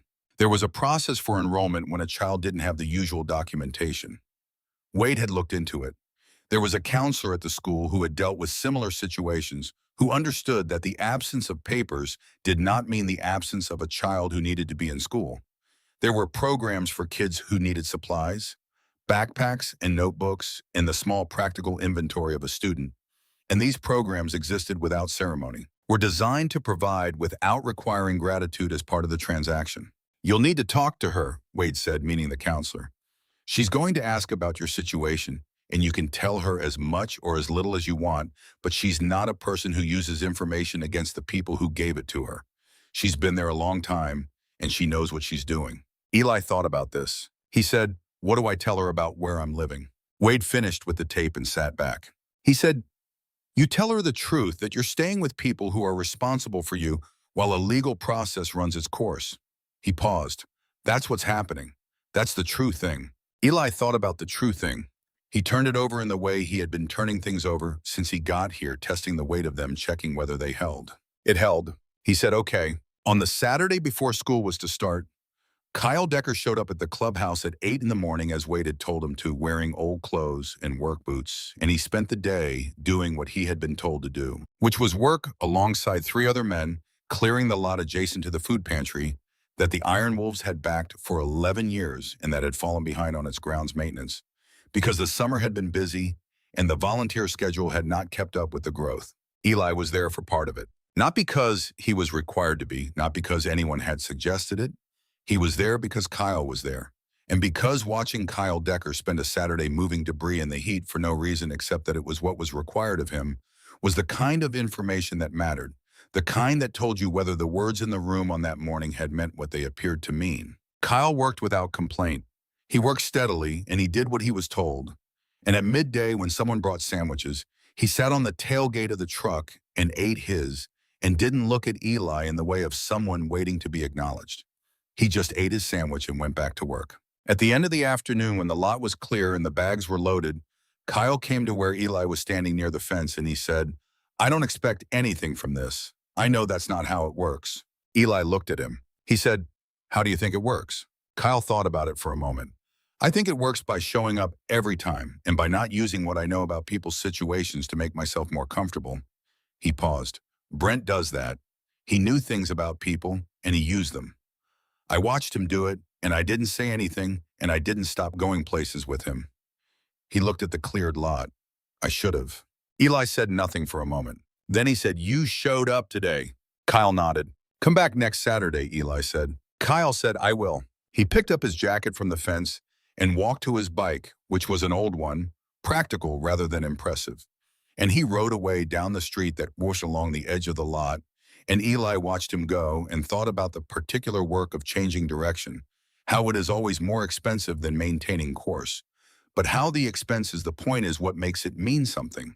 The night before school started, Nora came to find him in the main room where he was sitting at his end of the table attempting to organize himself, which in practical terms meant going through the supplies that had materialized over the previous week in the way that things materialize in this building without ceremony, simply present when needed.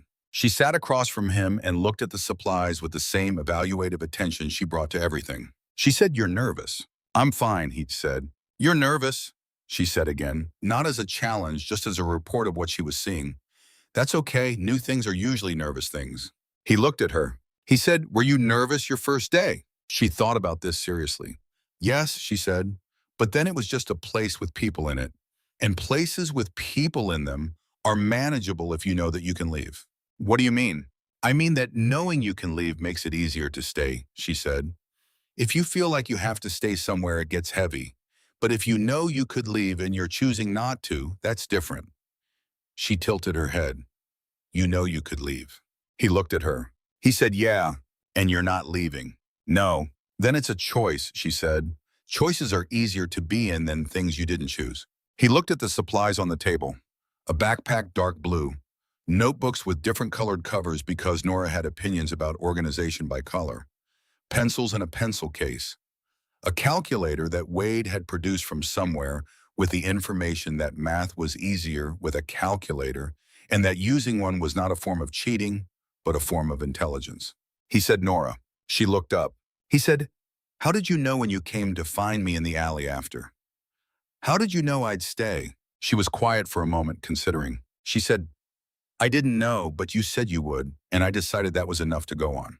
He looked at her across the table. She said, "People either mean what they say or feel they don't. You said you'd stay. You seemed like someone who meant what they said." She shrugged one shoulder, the economical gesture of someone for whom certainty is a workable thing. "So I believed you." He thought about this. He thought about it for a while, sitting with the supplies on the table between them and the evening sounds of the building around them. He said, "That's a lot of trust to give a stranger." She said, "You were already bleeding for me. That's not nothing." The morning of the first day of school, Eli woke before the bar of light arrived. He lay on the cot in the dark and listened to the building. It was making its early sounds, a specific quiet of a place not yet populated, the settling of old wood and metal, the distant movement of Sutter in the kitchen, the particular acoustic quality of an hour that belongs to nobody specific yet. He lay there and thought about Harmon Street Middle School and the counselor Wade had described, and the kids who would be in his classes who were not strangers to him, in the way that strangers are strangers who were from Harlan and had always been from Harlan, and for whom the question of where they were from was not complicated, who did not know what it felt like to move 4 times, or to lose the person who was your entire world in December, and to spend 7 months invisible.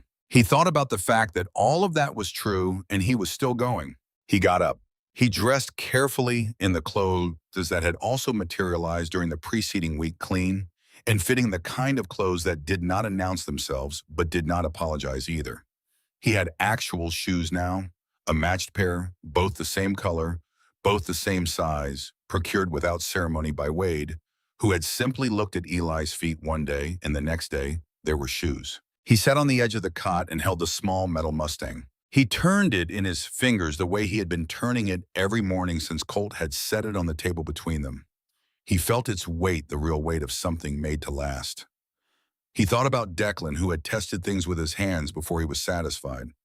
He thought about the specific kind of care that goes into making something with weight, the intention of durability, the assumption of a future in which the thing will continue to exist and to be worth something. He put the car in his pocket. He went out into the main room. Colt was already there. He was standing at the bar with coffee, not sitting, just standing. And he looked at Eli when Eli came through the door, and he looked at him the way you look at something you have been paying attention to for a while, and that is doing the thing you were watching for. He said, "Ready." It was not a question. Eli said, "Yeah." Nora appeared from somewhere behind Colt, already dressed for her own school day, her hair in a braid that was more competently executed than the one that had come apart in the alley.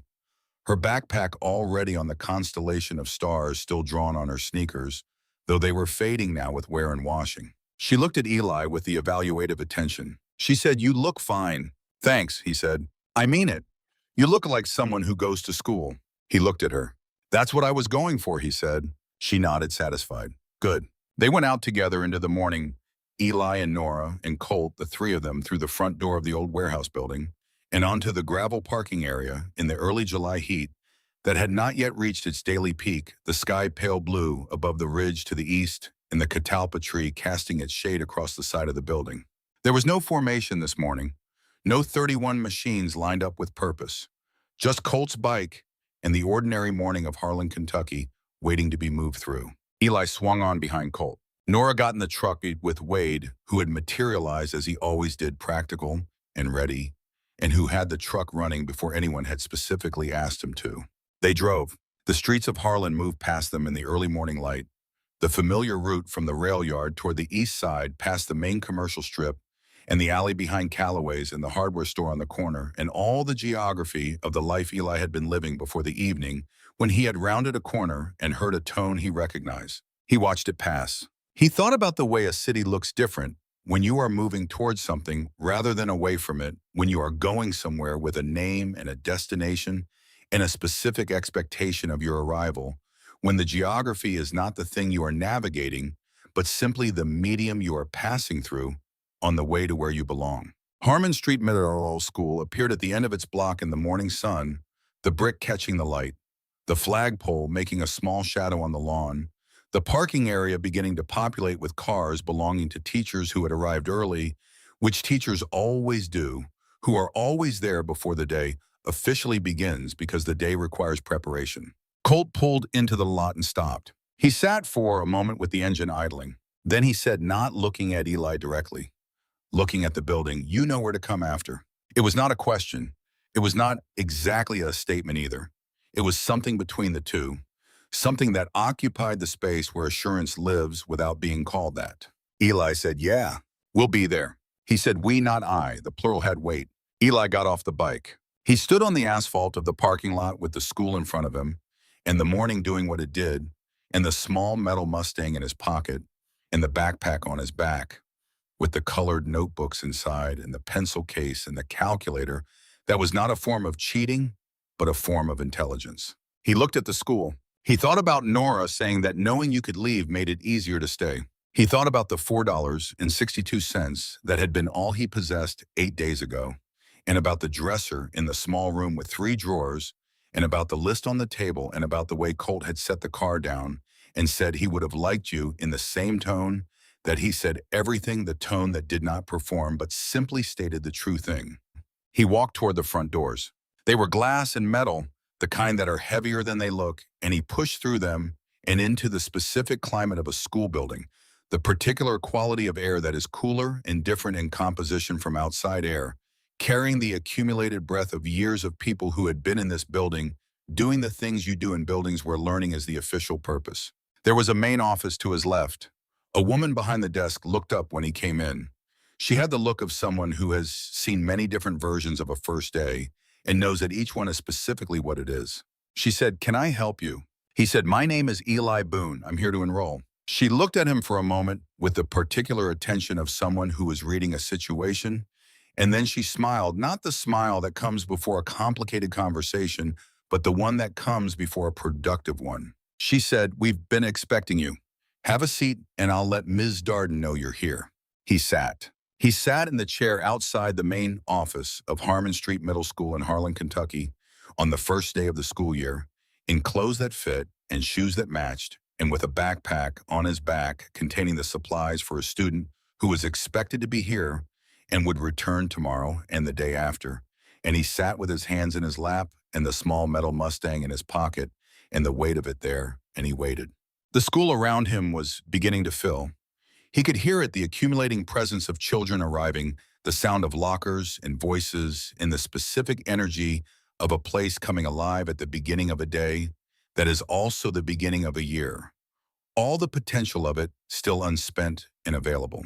He had been 7 months invisible. He sat in the chair and waited to be seen. Ms. Darden came out of the inner office, and she was exactly as Wade had described a woman who had been doing this for a long time and who knew the difference between a child who needed to be questioned and a child who needed to be welcomed. And she extended her hand and he shook it, and she said, "Come on in." And they sat across a desk from each other, and she asked him things and he answered them. And the answers were the true things, and the true things were enough. She said at the end of the conversation, looking at the form she had filled out, "We're glad you're here, Eli." He said, "Thank you." And then the day began. It was an ordinary day in the way that first days are ordinary beneath their surface, full of logistics and names and the geography of a building that had to be learned.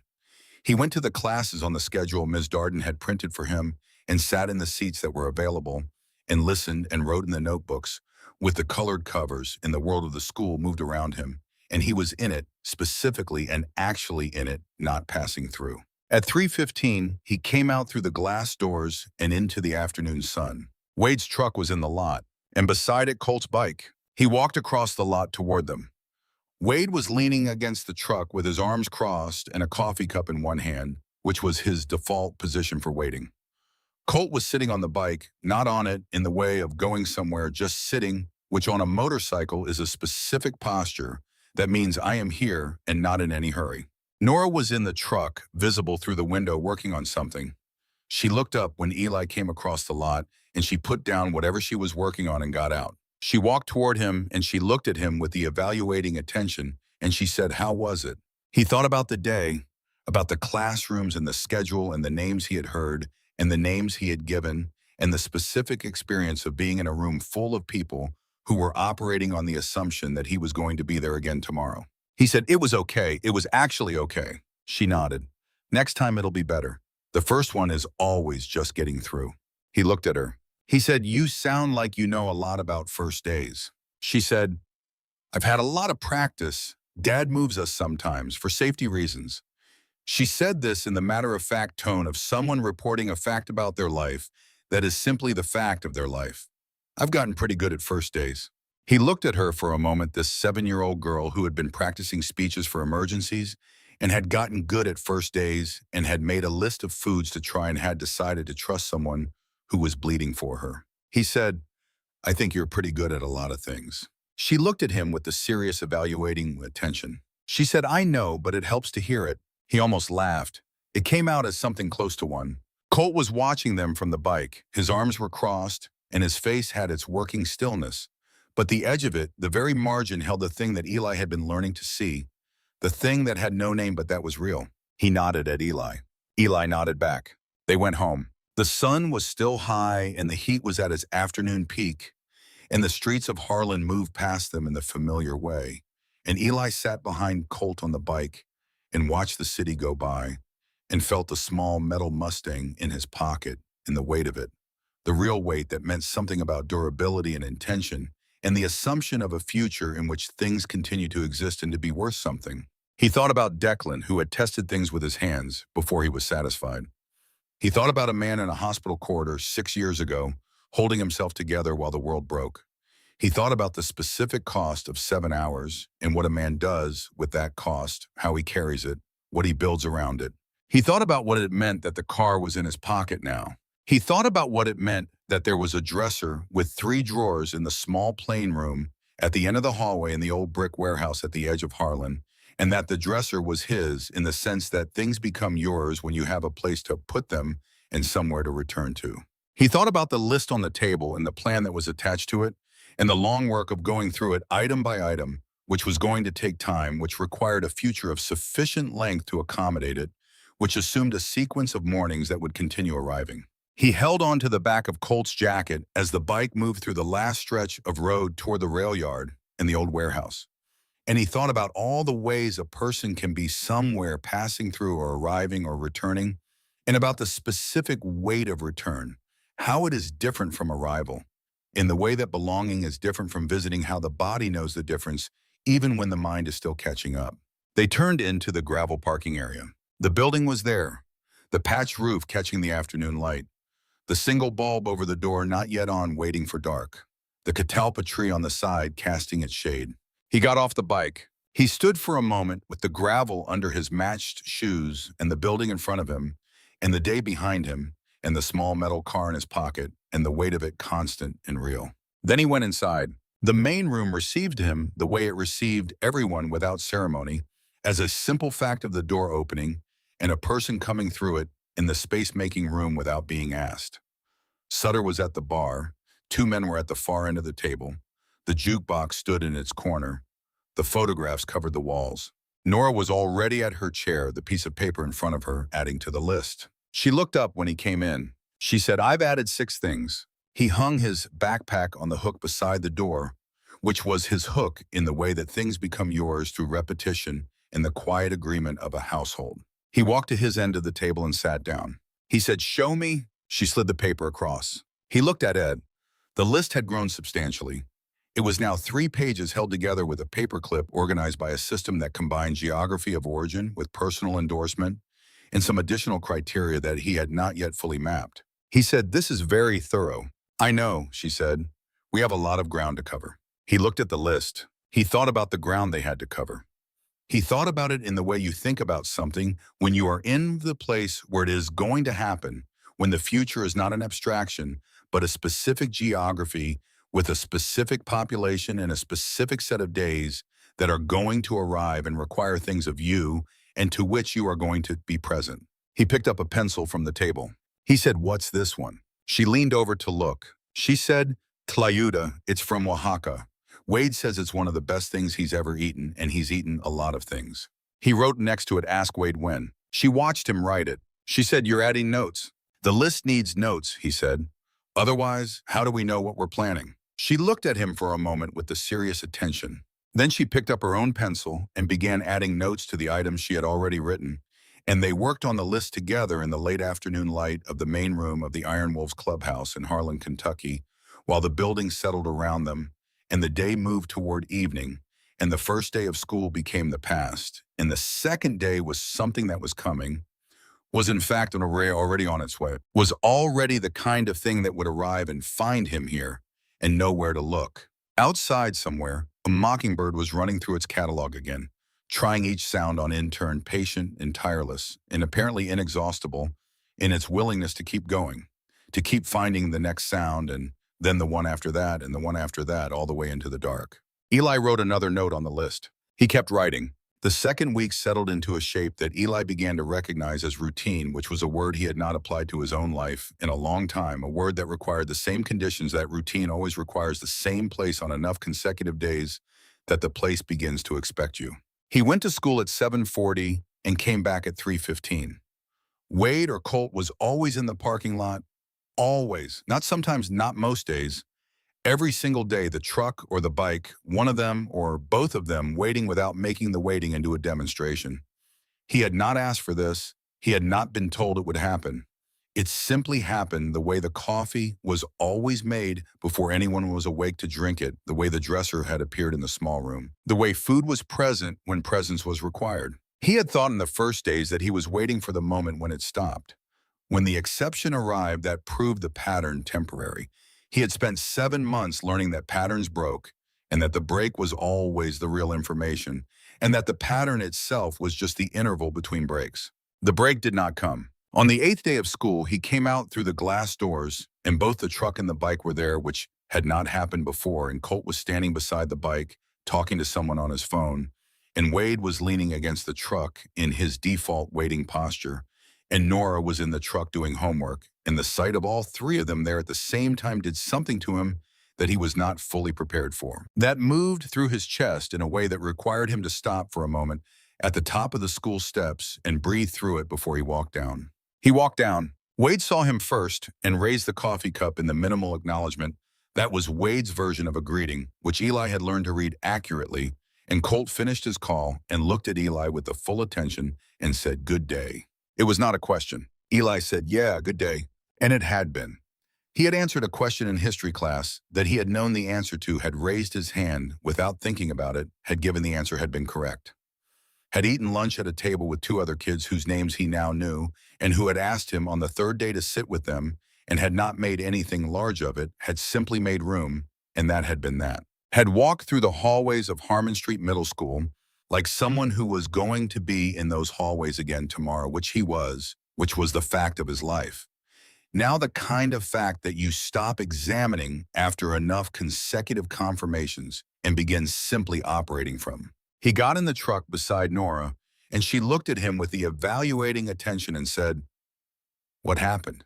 He said, "What do you mean?" She said, "Something happened. You look different." He thought about the history question, about raising his hand without thinking. He said, "I answered a question in class." She waited. He said, "It's the first time I've done that. in a long time, raised my hand and said a thing in front of people like it was normal. She looked at him for a moment. She said, "Was it?" He thought about it.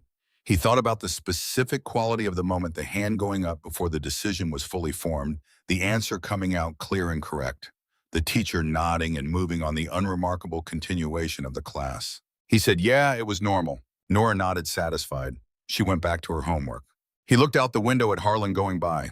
He thought about normal, about the specific weight of it, about how it is not a small thing to be in the middle of something ordinary, to be the person to whom ordinary things happen, to raise your hand in a classroom and say a true thing and have the world receive it without ceremony and move on.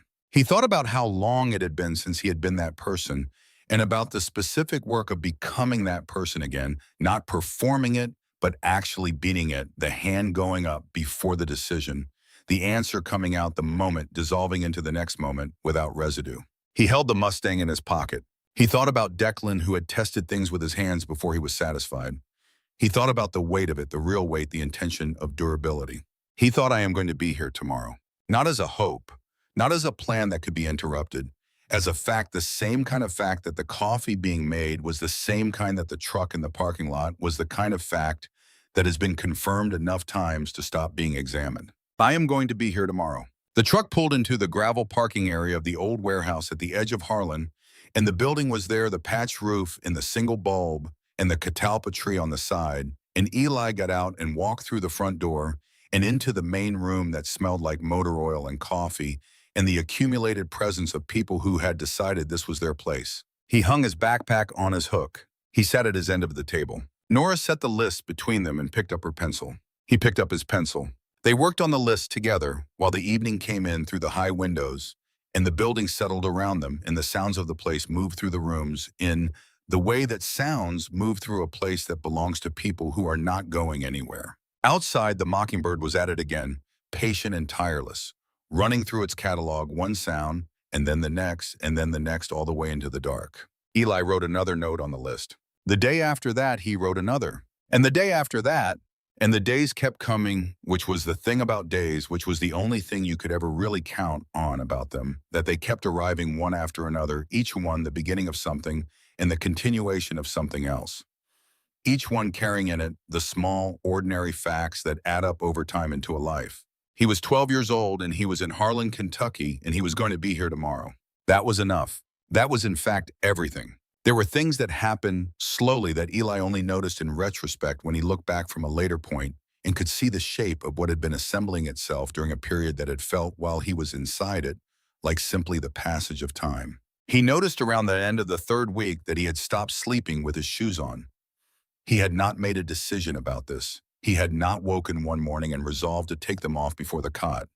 It had simply happened the way changes happen that are not resistance overcome, but readiness arrived at the body, understanding something before the mind has finished its deliberations. He noticed that he had stopped tracking the exits of every room he entered. Not stopped entirely, that habit ran too deep and had served him too reliably to simply be abandoned, but stopped doing it with the urgency of someone who expects to need the information at short notice. He noted them the way you note familiar things automatically and without anxiety, the way you note the location of a light switch in a house you have lived in long enough to know. He noticed that he knew the names of all the men who came through the clubhouse regularly, not because he had made an effort to learn them, but because he had been present enough and long enough that the names had simply arrived, had attached themselves to faces and voices and the specific ways that different people move through a space. He noticed that Nora had stopped looking at him with the evaluating attention when he came through the door after school. She still looked up. She was always aware of who came into the room. It was a quality she shared with her father and with Wade, a form of attention that was probably innate in some proportion and had been developed by circumstance in another. But the evaluation was gone. She looked up and she saw him, and she looked back at whatever she was doing, which was the way you look at someone whose presence has become a fact rather than a question. He noticed one afternoon in the fourth week that he had walked from the school to the clubhouse without thinking about the route, had simply moved through the familiar streets of the east side of Harlan, on autopilot, his feet knowing the way, his mind elsewhere, occupied with something from his history class that he was still turning over. He had arrived at this gravel parking area and looked at the building and understood that his feet had brought him home. He stood there for a moment. He had not used that word even in thought since December. Since the last morning in the apartment on Birch Street when his mother had been still, and the word had begun the process of becoming inapplicable. He stood in the gravel parking area with the late afternoon sun on the patched roof and the catalpa tree making its shade on the sidewall, and the building in front of him, the same building that had received him when he was bleeding on a table and given him ibuprofen and a plate of food and a cot with a military blanket and a dresser with 3 drawers, and he understood that his feet had not made a mistake. He went inside. The main room received him the way it always did without ceremony, as a simple fact of the door opening and a person coming through it in the space-making room. Sutter at the bar, the photographs on the walls, the long table with its history of use. Nora at her chair. The list on the table between them, 4 pages now densely annotated. He hung his backpack on his hook. He walked to his end of the table and sat down. Nora said without looking up, "Wade found a place that does proper baklava. He says Friday." Eli said Friday works. He picked up a pencil. He looked at the list. He drew a small star next to baklava, which was the notation they had developed for things that had moved from the planning column to the confirmed column, things that were going to happen rather than things that might. He kept working. Outside, the catalpa tree moved in whatever breeze was available, and the afternoon became the evening, and the evening became the particular quiet of this building at this hour, full of the sounds of people who had decided this was their place and were occupying it accordingly. Eli sat at his end of the long table and worked on the list, and the list got longer, and the stars accumulated next to the things that were going to happen. And the night came in through the high windows, and the building held all of it as it had always held, things as it would go on, holding them steady and present in exactly where it was.